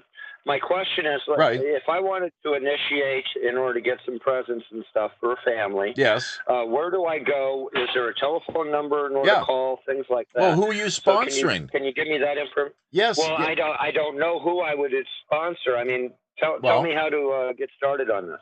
Stephanie Wilcox. She has a family of, let's see, 3. We have her details here. I have to pull them up on this computer, actually. But and then Katie is a grandmother of 6. This is all through the Facebook group that we've managed to do this. And we lost Alan for some reason. I'm not sure why, but that's fine. Hopefully do we still have internet or not? Yeah, it looks like we do. Aaron, I still hear you, Jeffy. That's good. That's great. So let me see if we can get. See, we're having computer problems here. We're half of what we're doing, half our screen is frozen. Files we're not able to pull up there. We just actually we had it closed on us, so maybe we'll be able to restart this in real live time. But you know how this works essentially. Aaron, it's not that complicated. Once you've got their details, first of all, you need to find someone to sponsor, and that's partly what we do. Is we say, hey, we have what we're doing. We have Yvonne, we have Stephanie this year, we have Katie, we have another young lady out of North Carolina. That hurricane, do you remember the hurricane? It just went through there a few months ago. So yeah, I've got a friend out there. Hey, Jeffy, I got to bounce out of the call. Mm-hmm. It was good to chat with you. Sure. I hope the drive goes good. Yeah. And there's I Katie. guess put it up there. I mean, it's a gypsy hustle. If someone wants a poem, they give me a topic, 3 words. If they give me more than $5, I'll spin it into a song. Oh, we'd like 25. And the thing is, that does not go to us. That goes to whoever it is that they themselves, whatever good cause in their community that they're putting that donation towards, essentially. Yeah, whatever however you run that side of the show. Mm-hmm. But like That's I said, great. I got to get going. Love it. Yep. It looks like hopefully I can catch back up with the gentleman here that was talking about his streaming TV show. Yeah, I'll hook you up behind the scenes. Just because I think I'd be nice to be able to see what the technology is out these days, and it looks like you did pop back into the chat. So I will catch you guys later and have an awesome day. Thanks, Aaron. It's been good connecting with you once again. So we'll talk soon. Happy sailing. Hey, thank you for joining today. Yeah. Anytime I get the chance, I always try and at least check Jaffe out and Captain Sinclair, and if I got time or space, bandwidth to jump in and say hi at least for a little bit. Good stuff, man. We'll talk again soon. So get busy there via ground level in California, and we want to hear back from you. What's happening? Christmas wise. The golden, what they call it, the Golden Bear State. Who is that elf with that guitar, anyways? Well, here's a tale. Here's a tale for the pirates. Then, how about this? So, one of our Christmas helps, and we're helping one of the neighbors. Like I said, we keep it neighborly. We have a couple chickens that have been giving us some good eggs, and so we're giving her the chickens. And good stuff. Our helper guy, our helper guy that comes over and helps us with the yard work and the housework. We're going to help and pay his meager meal for the day's labor to fix her chicken coop so that she can actually have chickens for her and her kids. That's great. Is it? And that's for the spring mm-hmm. for this. Hey, well, Aaron's got to get back to the chickens and the chicken coops. Oh, and is that what's taking place right now, as a matter of fact? literally in about half an hour, Is the that guys come in is to that help part us of a wrangle the barter? chickens. Is that a barter deal you've worked out, or just something you're? No, this is a guy. Since I got the bad back, he's like our regular guy who comes and helps me because he's just a friend of mine, and I help help him out with gas money, give him the meal day's wages, gets you a meal, right? Back in the tribulation or whatever. Sing for your So supper.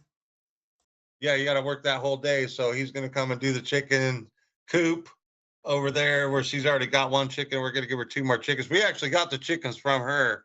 We bought one of them, and then we got the other ones when they were babies and raised them. I just don't want no chickens no more. They were fun. They gave us eggs.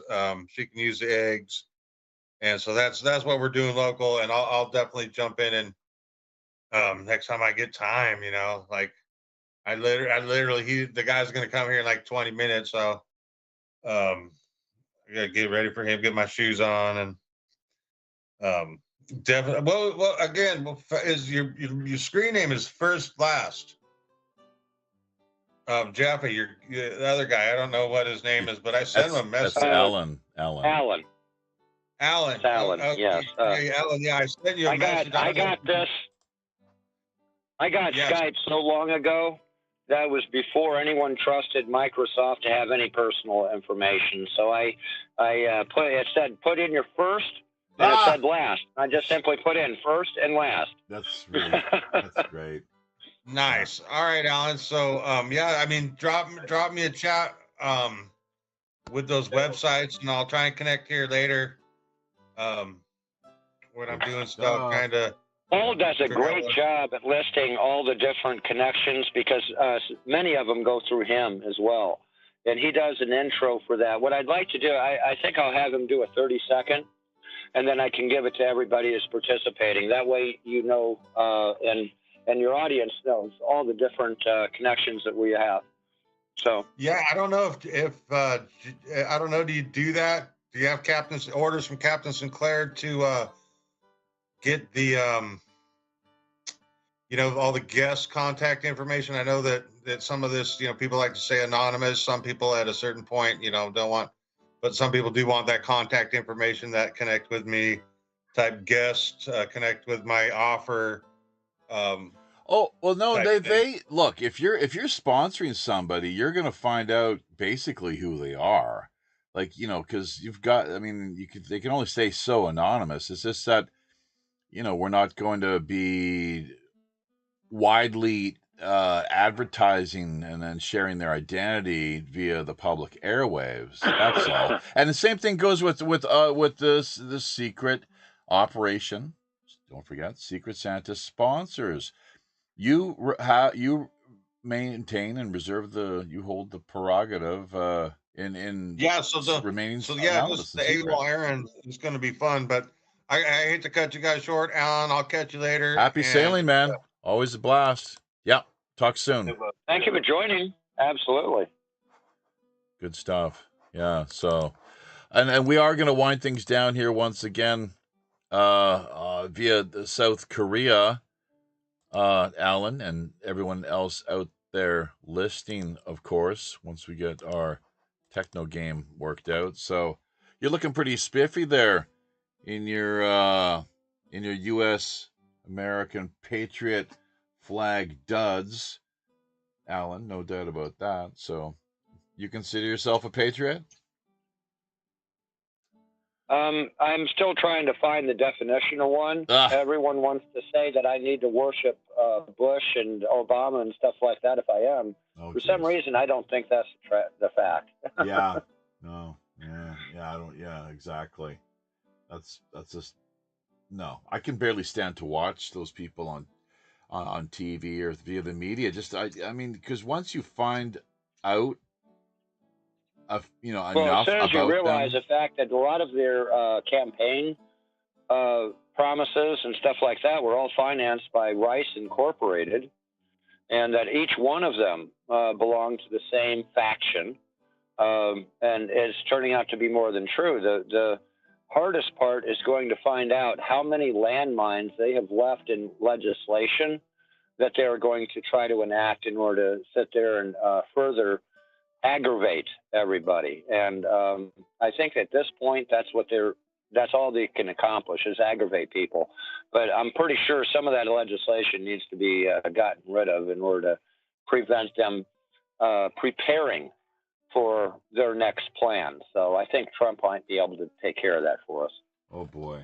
Yeah, well, fingers crossed, because I tell you, if he doesn't make any headway on that front, there will be no one that I can really think of who will. You know, and that's just the way it goes. Well, the other thing is, well, I mean, we only have 4 years of Trump. I mean, what are we going to try to follow that? And are we going to take Trump's advice for it, depending on his performance and whether or not? Because I'm really confused, actually. I'll be honest with you. The Democrats could not have messed up worse for this election than what they did. Everything that they were saying was absolute, well, poop. And to be honest with you, I feel like I was driven to Trump rather than choose Trump. I was driven for Trump. Right. And, you know, I'm a sly old fox. When the bait starts chasing me, I get a little bit concerned. Yeah. So, sure. I mean, and it really is. Are you familiar with the term? I bet you might very well be, given your philosophical leanings and background. False dilemma. Oh, yeah. Yeah. Oh, so God, yes. You're basically right now, this drone thing is the biggest mystery, really. Right. We actually only have 3 possibilities. After you take a look at the work that they're doing and try to match that up to the words they're saying, there's only 3 sets of these words or scenarios that are actually playing out in reality. The first one is that we do have something off of our coast, whether it be the East Coast, the West Coast, and the Gulf of Mexico, okay, that are launching these drones, because this is not isolated in New Jersey. They're just talking about New Jersey. It's not isolated. I have had traffic here that I have watched. Now, mind you, I live out in the country 20 miles from the nearest town, but I keep seeing little zips go by, and it's like, you know, not enough time in order to go grab a camera. And yet, at the same time, it's enough in order to say, yeah, there's a problem here. But in addition to that, we've had a huge increase in what's called fast walkers, which are actually in orbit. And you can tell the difference between a fast walker and a satellite. Real simple. The fast walkers will be going north and south. Satellites normally go east and west, okay? But fast walkers will go just about any direction, including diagonally to the compass. But the real tattletale is when you watch them in the sky, they appear to be just a little bit drunk. They seem to jump a little bit to the left and a little bit to the right as they're progressing in a direction. They seem to be jumping around a little bit. I think that's due to magnetic propulsion, because they're attracted to the next flare of magnetic or flux of magnetic flux from the Earth in order to jump from one to the other. So you can identify them that way. But there's not a time I can go out and spend more than 10 minutes watching the sky on a clear night here and not see 2 or 3 of them.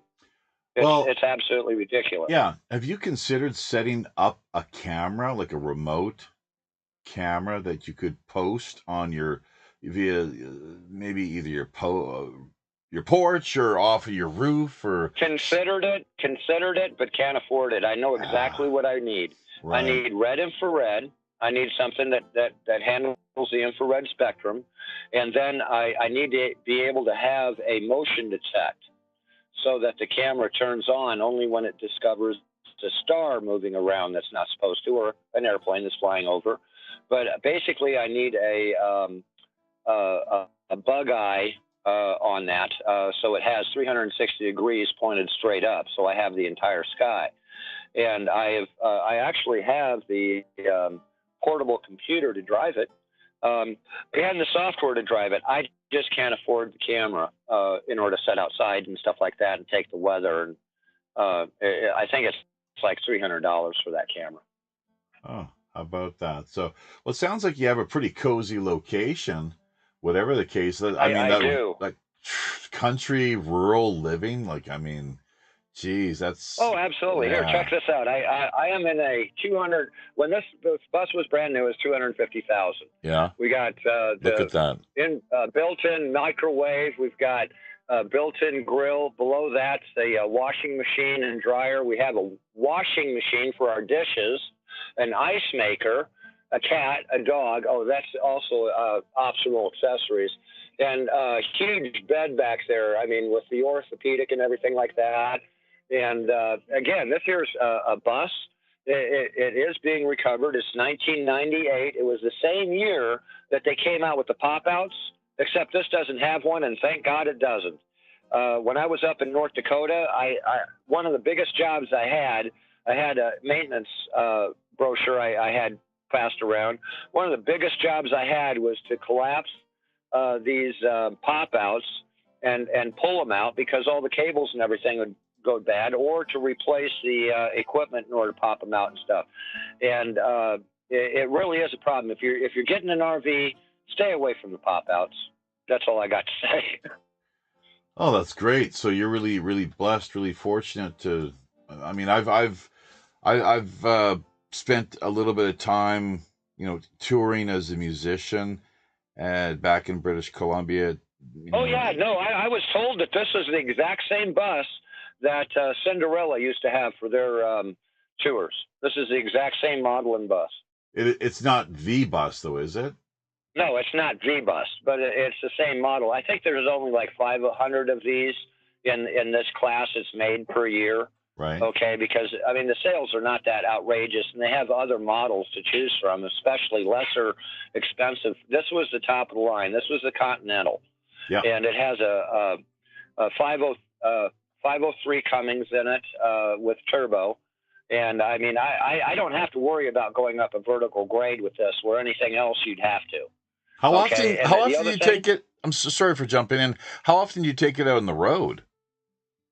It's been on the road maybe about 6 times in the last 3 years for any distance at all. Otherwise, it's just local. Yeah. If I've had to move it, and the only time you move something this big is when you have to. I mean, in order to start this thing, trust me, it's $50. Yeah, you don't have just in order to start it. Yeah, I can believe it. You don't have any smaller vehicle, like an ATV or a. Oh, of little, course I do. Yeah, no, I have a work truck. I have a radio station truck. It has the wrap on it. We have projectors that we set up in the radio station truck in order to project the TV on the wall wherever we're promoting. We have, 600 watts for a PA. I can have a full band in there, and I have electronic drums in case I do get a band that wants to do, like a ambush promotion or something like that in a parking lot. Yeah. We have 600 watts. I have a 16-channel mixing board in there. I have digital advertising in all the windows in the back. Okay. When I go into town, let me tell you something. The police, they originally identified me here as one of these auditors that'll shove a camera in your face. The last thing they want me to be is an auditor in this town. Because not only will I shove a camera in their face, I'll put it on 16 different outlets, project it on the wall, and have digital advertising every place I go. So they don't want to give me any ammunition. By the way, yeah. Go ahead. Yeah, the dog that keeps flashing around the background, he's only a year old as of December 1st. Right. His name is Reggie, and he came from a very troubled house. That's the reason why we have to wrestle with him a little bit. I had my food out here, and he kept getting, nose danger. Nose danger close to my food. I just had to shove him out of the way. Yeah, sure. But, yeah, we've got 2 dogs in here and 5 cats. It makes it very comfy, and it just is a very comfortable way. I'm not married. I don't have children that I have to worry about. I can, toss my underwear on my desk and nobody says a word, right. Whatever the story might be. Sure. But in the winter here, it's very comfortable. We run a couple of heaters is all it takes in order to heat this thing. It's less than $200 a month if you look at the electric bill as compared to a house. So yeah, it's really nice. It's tight living, a little bit cramped, I'll admit. But you know, when it comes down to the end of the day, it's very, very comfortable. Well, that's definitely the way to do it if you can manage. So rustic and you know, fine quality country living. Oh yeah, I live 20 minutes from town. I am classified as an agricultural worker. Mm-hmm. I extract honey. Yeah. Oh, we lost your audio there. Oh, we lost your audio. I extract.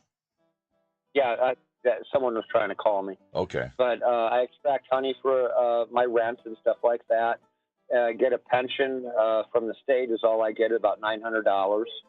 So yeah, but believe it or not, with that $900 pension, I've been able to maintain all our servers and stuff. 2 of them are strictly on my account. I have about $250 I put away every month in order to cover our broadcast fees and stuff like that, as well as, you know, things like Adobe Premiere. They want $36 a month in order for you permission to use their software. Oh. I need to get out of that and find. Well, I do have Filmora. It's just not as powerful as Premiere. That's all. Right. When you're talking pension, I would imagine that this is your military pension. No, unfortunately, it's not. I didn't have enough time in the military to draw a pension. Oh. No, this is a fancy way of just saying you're on public aid. Oh, okay. So speaking of military and you being a tank man, that's exactly the role. I'm a tank mechanic, if I'm not mistaken. Is that not? Yeah. My uncle, who lives in Alberta, it's the same sort of deal with him. Exactly that. Just although I think he did manage to lock in his pension to the point where you know, he's doing okay financially, basically. My military service, I originally signed up for 2 years. I took a 1-year extension in order to be able to get the choice of my assignment, which was bad kissing in Germany. And I was technically on paper, I was in the military for 1 year, 1 month, and 11 days. And if it sounds like a lazy clerk, it was. My mother interfered with my career. It turned out that you know, your mother and your father never told you what they used to do in their younger days. Well, it turned out that my mother was actually a technician working on the Patriot missiles. The original Patriot missiles. My mother was a technician to build them, and she worked out of Des Moines, Iowa, the armory there. With the guidance systems and things like that. And I never realized that because the only thing I knew is she was going to work. I never knew it was military. I never knew that what her position was there. But after she had retired from that, I went into the military against her wishes. And there was a couple of incidents. I brought my wife and my child over to Germany, and we had a couple of incidents with somebody, and apparently the chain of command didn't really like me on one side and loved me on the other. And it was getting into some politics. And she had found out about that through her own means. She made one phone call. Within 30 days, I was stateside again. I mean, just one phone call. That's all she did. It was Senator Obermeyer. Mm. She called and she says, listen, I want a favor. And that was it. I was home. I was being processed and out-processed for a hardship discharge in order to care for her. She called in a favor because she was in need of someone to be there and help. Well, she was in need, you know, but not to the degree in order to bring me home. So I see. That was strictly family politics, and I got position. When I finally did get home, of course, I was living with her the moment I came back. What happened to your wife and kids? Oh, well, I've got three children by her, but I only had one child at that time. But yeah, okay, so what happened though? Did they come? Did they come back with you? They came back with me. Yes. Okay, so we they all moved came back in absolute luxury. Yeah, we had first class seats coming back. This, that, and the other thing. Very formal return to the U.S. And it was only, again, I never realized the stature and the position of my mother. You I just receive never well. never knew that she had that kind of power. Look at your dad and the stories that you were sharing with us. I think that was on air just a couple nights ago. Yeah, it was. Your which is we won't revisit those that present, but we'll rather encourage people to go back and check out the show that we put together during this same late night, early morning time slot just a few days ago. Really very intriguing to say the least. Your father, the high ranking Freemason, and someone who Well, actually again, he was actually very proud of being a Freemason, but unless you actually seen his wallet, because he had the Freemasonry etched on his wallet, and he was very proud of that, but he was not active, for monthly meetings or anything like that. I think there might have been a couple of times in my life that I had met some very, very important people. I shouldn't mention them, but so these are names that high-ranking. we would recognize these people. I'm afraid, yes, it's written in history. The other side of it is the service time that my father had.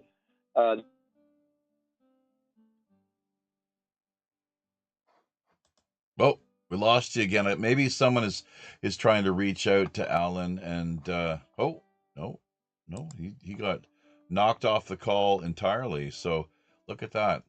We start talking about high level Freemasons, and suddenly not only does he lose his audio, but the call itself completely is lost. So well, that's fine. We'll take that partly as a message or a signal, and it was our intention to be winding things down here, whatever the case.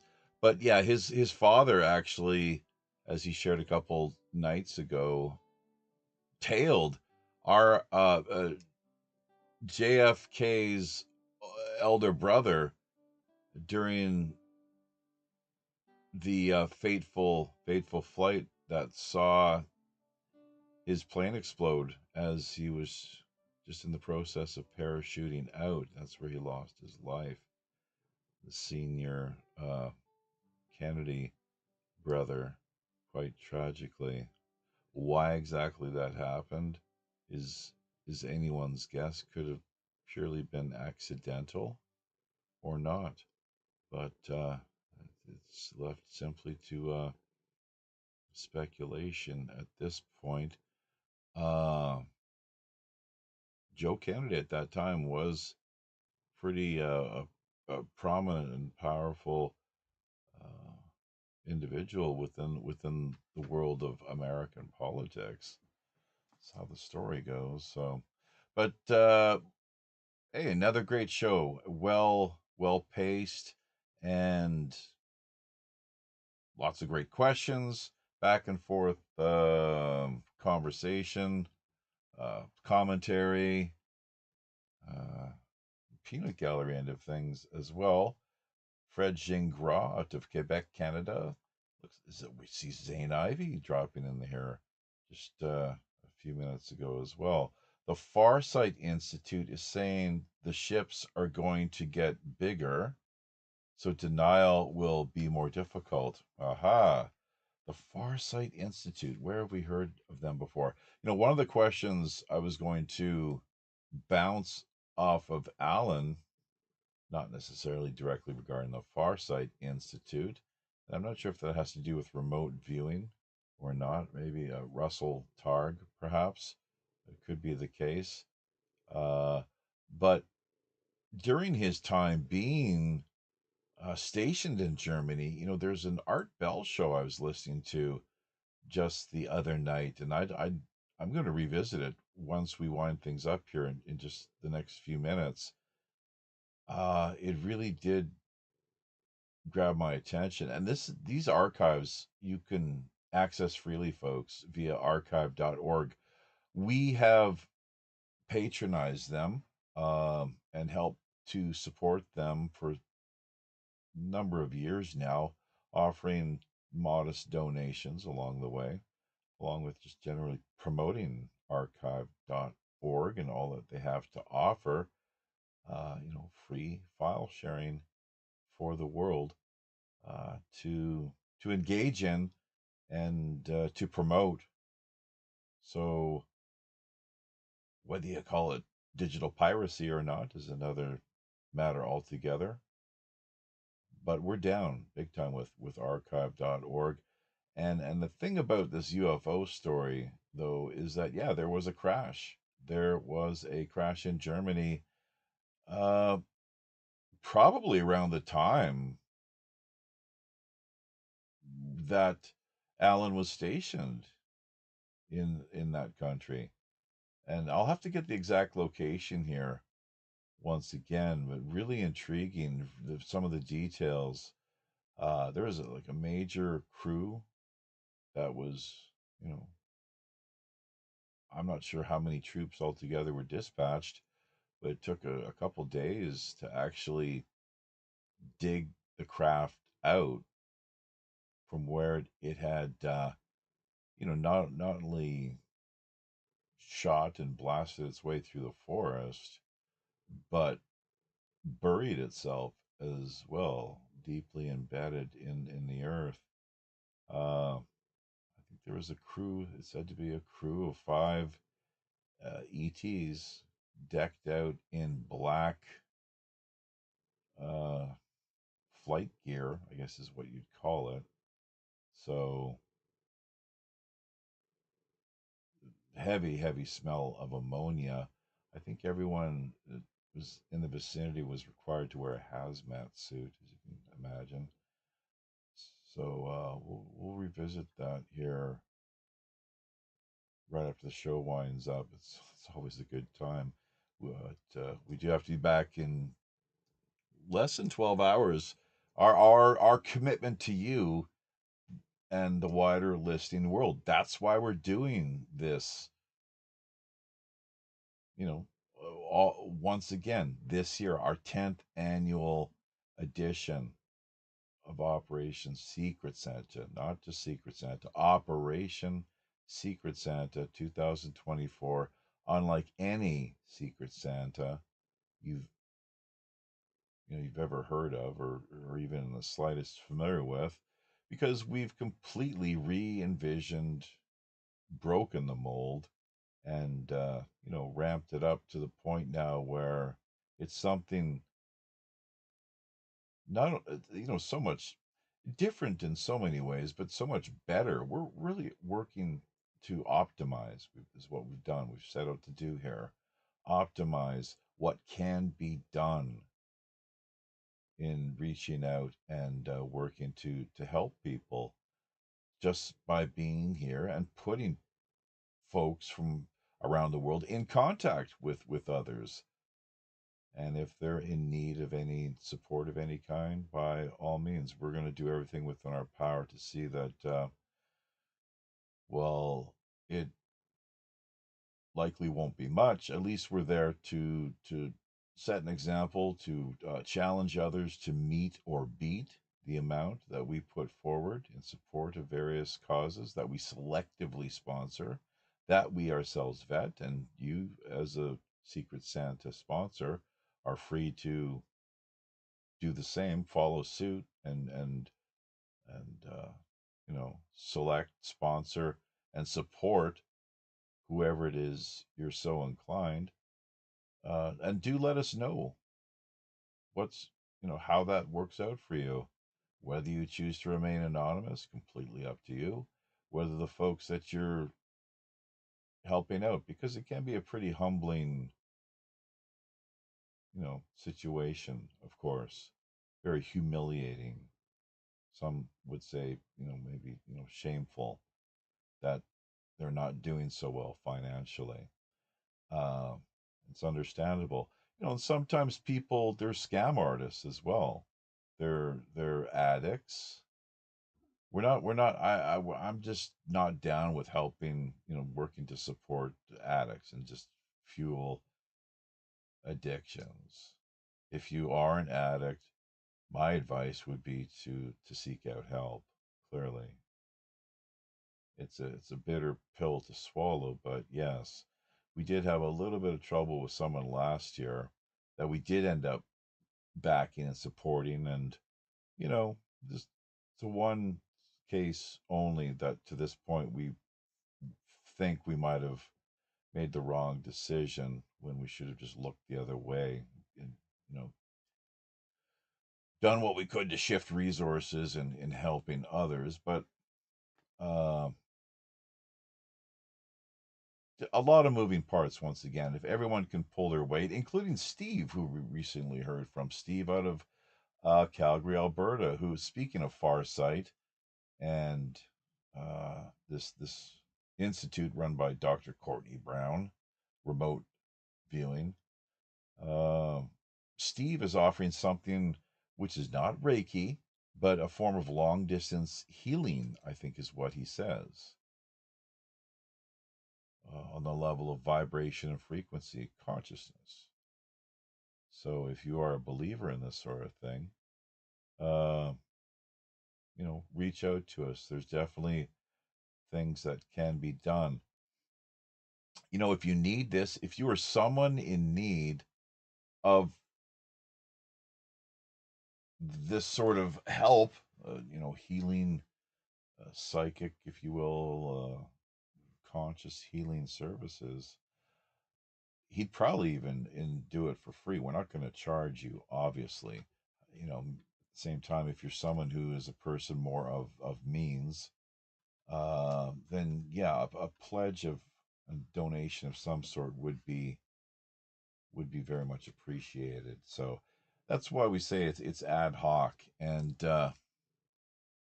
where there's a will, there's a way. So just basically, our philosophy and approach is we just do whatever it takes to get the job done here and make it work, and see to it that people are helped out during this time of what can often be, pretty, challenging, really, in many people's lives.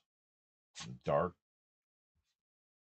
days of winter, as we find ourselves sinking more into. It's just, in fact, we are here via South Korea. It is the first day of winter, is what we've entered into. Believe it or not, the winter solstice is upon us. How about that? So, if you can hopefully feel the sacred flame and spark that we've uh, been working to cultivate, promote, and keep alive here, that's great. We will consider our mission accomplished. But do keep in touch. There's a lot more going on here than what we're even able to keep up with because of our work schedule, unfortunately. Check out the G Drive end of things. Click on what that has to offer. Take a look at the Teespring. We've got to get that up to speed so that it's in line and sync with this year's campaign, uh, as is the G Drive, which in a to a large extent is a lot of the same people helping out, basically offering the same services, and items and so forth. So including Korean cooking and language lessons, courtesy of the ship's cook, Coco Park. Uh, Animation and drawing, we could add to that list as well. Myself, CDs, digital downloads up for grabs, uh, English language lessons. And while I have a cat scratching at me here, if I can maintain my focus, unpack the rest of what we had. Well, guitar, music lessons as well. And the I Ching readings too. Let's not forget. So a lot of great items, a lot of good things via the auction portion of the campaign,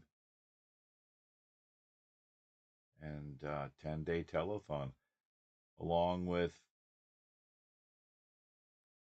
what AWOL Aaron had to contribute. tonight in the form of your own personally customized poem. How about that? So, pledge or donation of $25 or more. I don't think any freebies, unless it's really going to help someone who's down and out, feeling, quite destitute, that a poem will lift them up, which it could, of course, from the spiritual gutter, as it were.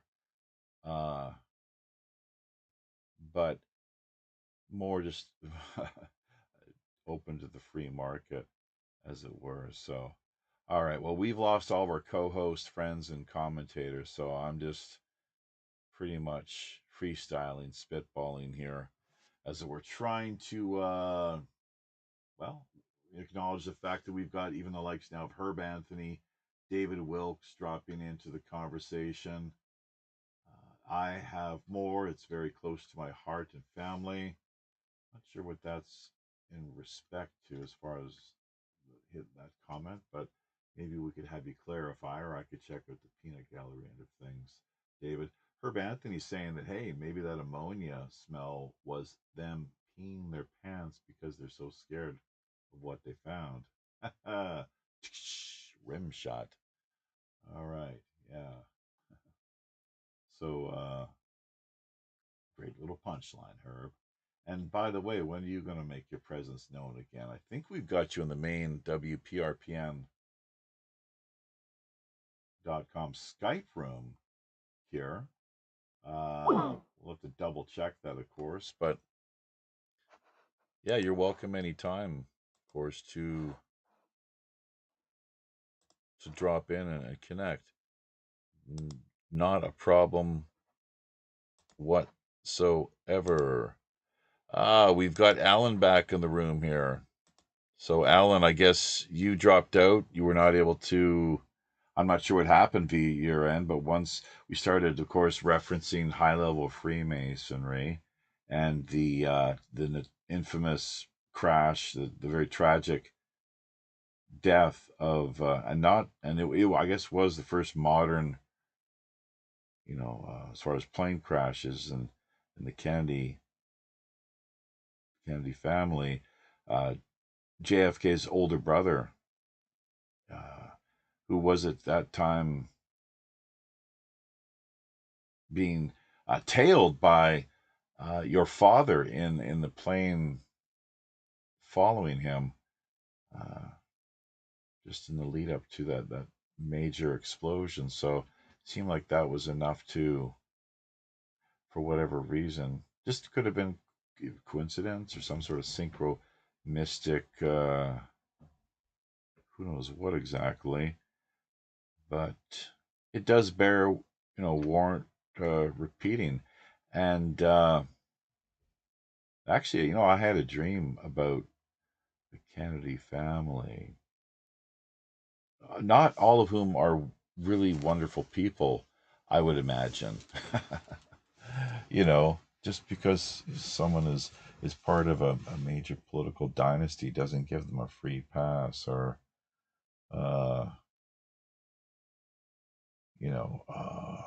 ensure that they're people of integrity. I mean, politics is the last place you're going to find that sort of thing, clearly. But maybe RFK Jr. can do a little bit to help redeem not only the family curse, but also the everything that has tainted them as far as their ethics and so forth are concerned. Yeah, we got you back, Alan, right here at the tail end. I'm sorry about that. I lost which one. We have so many feeds out there for different uses. But yeah, no, that was weird. Not only did I get a restricted call, I got a restricted call 2 times in a row. What is the restricted call? Where it's a private name and number, where they held it back. Oh. Huh. Yeah, as soon as I brought up that conversation and topic, all of a sudden, bang. Yeah.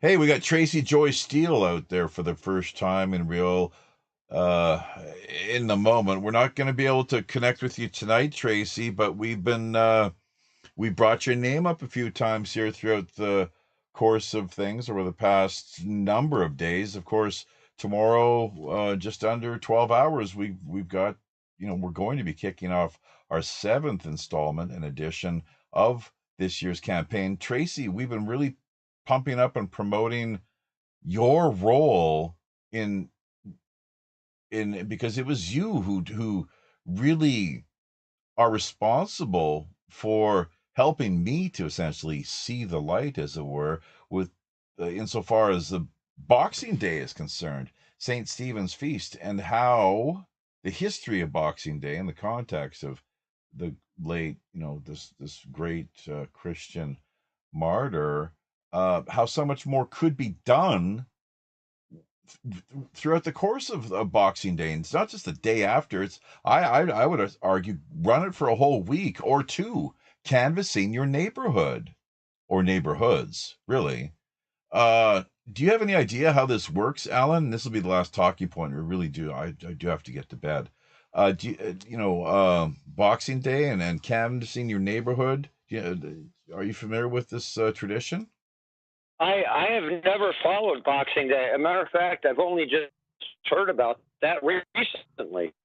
So, I have heard the term, not heard that reference before. So I actually know very little, if anything, about it. Okay, well, it's really simple in the sense that what you do is you go around through your neighborhood, knocking on doors. There we go.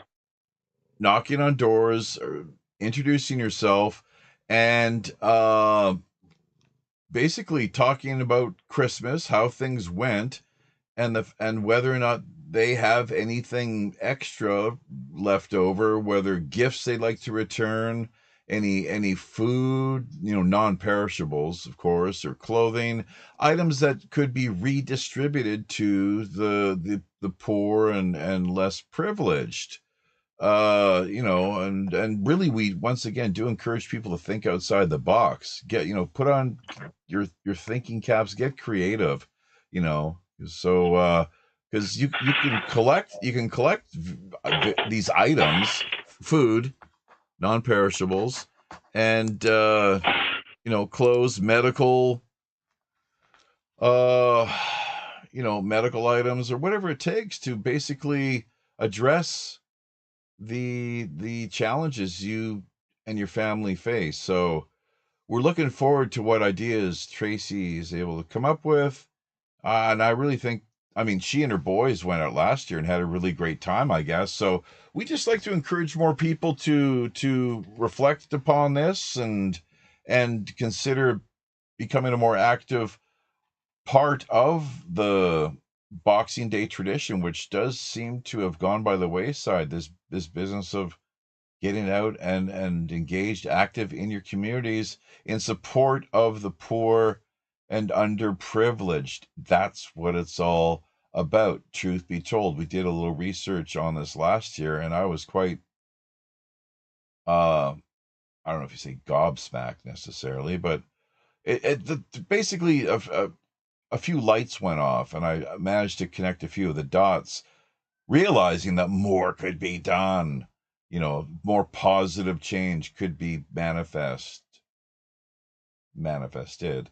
and brought about. So let's make it happen, folks.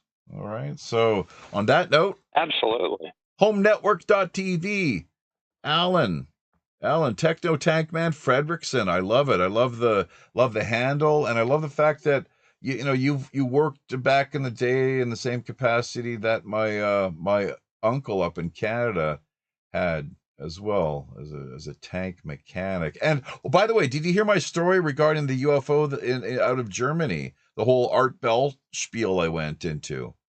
I didn't. I don't think I was in there at the moment. Oh, well, I'm not gonna revisit what was laid out there. If you're so inclined, go back and just check out what we have left for posterity's sake, as far as working on doing what we can to draw people's attention to the archives, of course, Art Bell archives via archive.org. And I'm trying to recall exactly what it could be found under other than UFO. I think it's alien. Just you type in like a search once you have his archives collected, or you could do it however you like. But we've got most of his main, archives as they've been uh, saved by fans throughout the years. And with the playlist that we have in place, you just type in, I think it's alien or retrieval, something along those lines, and it comes up. It's like yes. So I'll try to find out more, get more specifics on that one. But it was brilliant. It was amazing, this story, and I fell asleep, of course. So I've got to hear the rest of it and the testimony what this gentleman brought to the table. He's a former vet, and this is early day disclosure, frankly, as you may well know yourself, Alan, if you were ever someone who did, tune in and listen to Late Night with Art Bell, the late great, radio show host out of Pahrump, Nevada.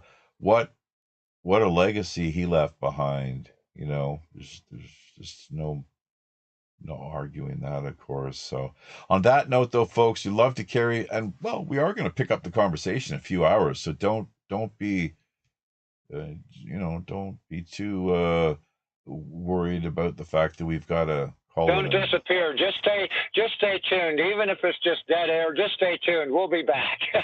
Yeah, well, that's true. I'll tell you what's more is you can actually stay on board with homenetwork.tv. Why not do that? We're gonna 24 hours a day. Well, yeah, and 24 hours a day. You've got pirate radio in there with the Santa Claus, Operation Santa Claus, for absolute sure. It's there. It's playing as we speak. So yeah, you've got our archived content on replay. Is that right? Restream and replay. Yes, and then we just set up this week where you can actually go live and replace the playlist. So when you do go live, you can do that. But I don't know whether you have the tech updated for that or not yet. But you'll be able to catch him live as well as the replays on HN5 on homenetwork.tv. You go to homenetwork.tv, you have a default player right in front of you. Right below that, you have HN1, 2, 3, 4, and 5, and you can click on those and go to different programming. Each one of them is 24-hour broadcast, and each one of them is, our unique take on freedom of speech and featuring what we can find out there that's most important to us. That's the way to do it. Most definitely. Tracy Joy Steele finally in closing here saying just making the community aware. Getting to talk in person helps people trust and really understand the idea and realize how much humanity is still out there. Absolutely. Although I would advise, people to be careful. You never know whose door you're going to be knocking on. So I've had some experience myself in the past. It's kind of like with, you just, random rolling of the cosmic dice and tumblers.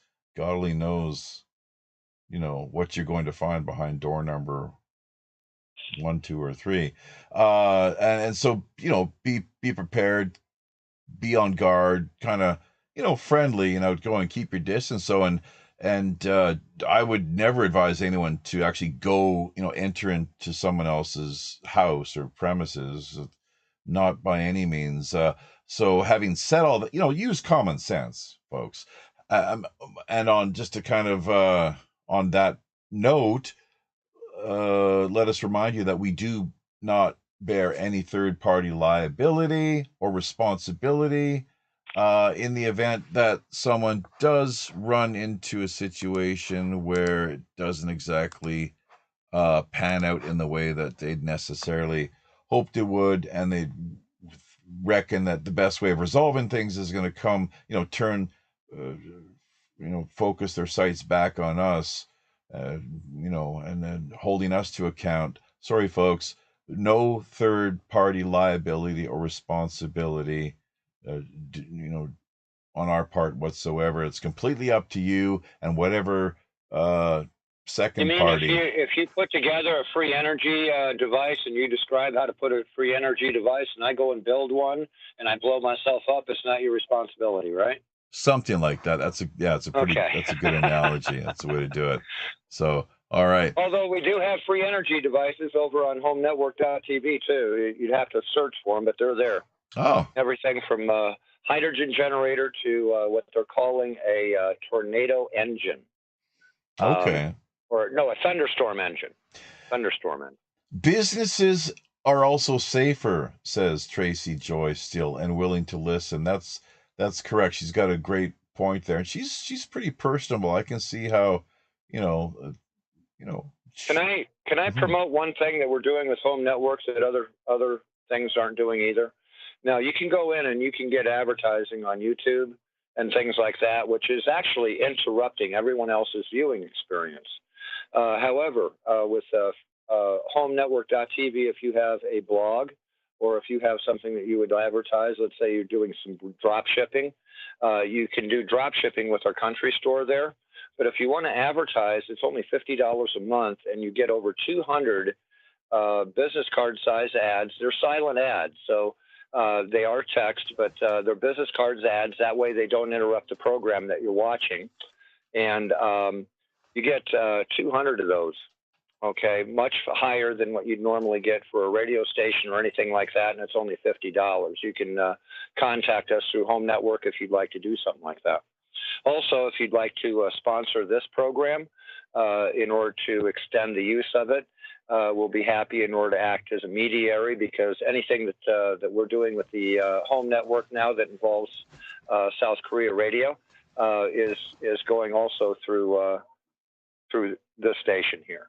So, yeah, you can either contact Captain Sinclair, me, or anyone that's directly involved with the show here, and be able to arrange promotion for whatever it is that you'd like to do.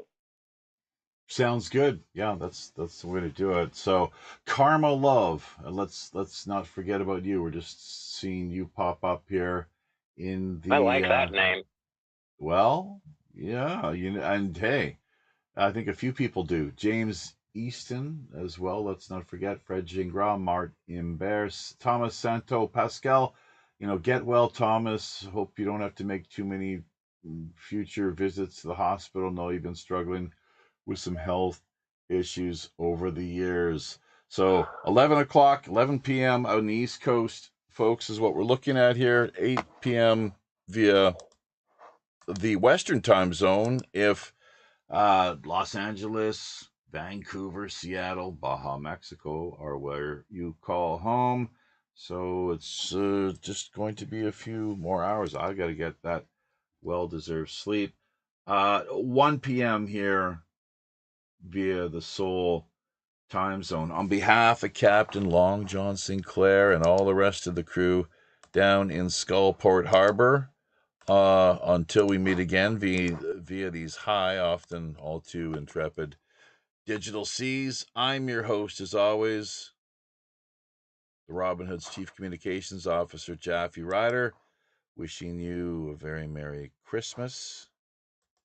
And en français, how does one say? A bientôt.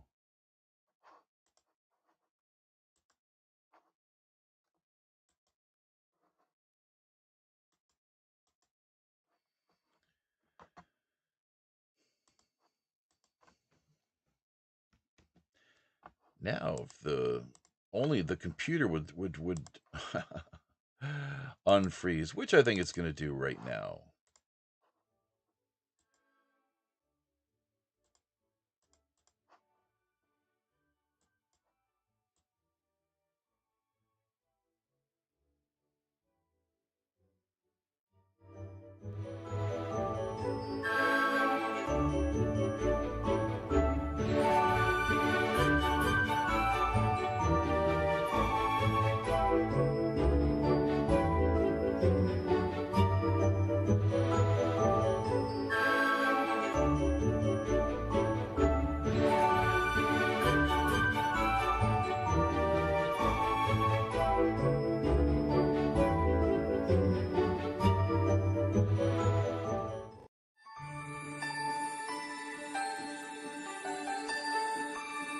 Looking to lend a little hand this holiday season? Do your part in helping out those in need. You might want to consider getting involved on some level with Operation Secret Santa. Here's a quick overview. Formally kicking off on December 15th, Operation Secret Santa, that's hashtag OSS, is a world grassroots, strictly people-driven, Christmas charity, telethon-styled internet campaign.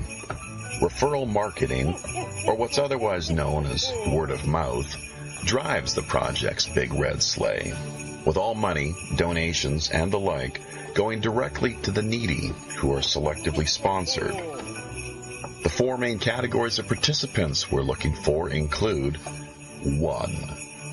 Live streaming web show hosts, speakers, producers, and performers. 2. Operator matchmaking elves, making their lists and checking them twice. 3. Secret Santa sponsors. And 4.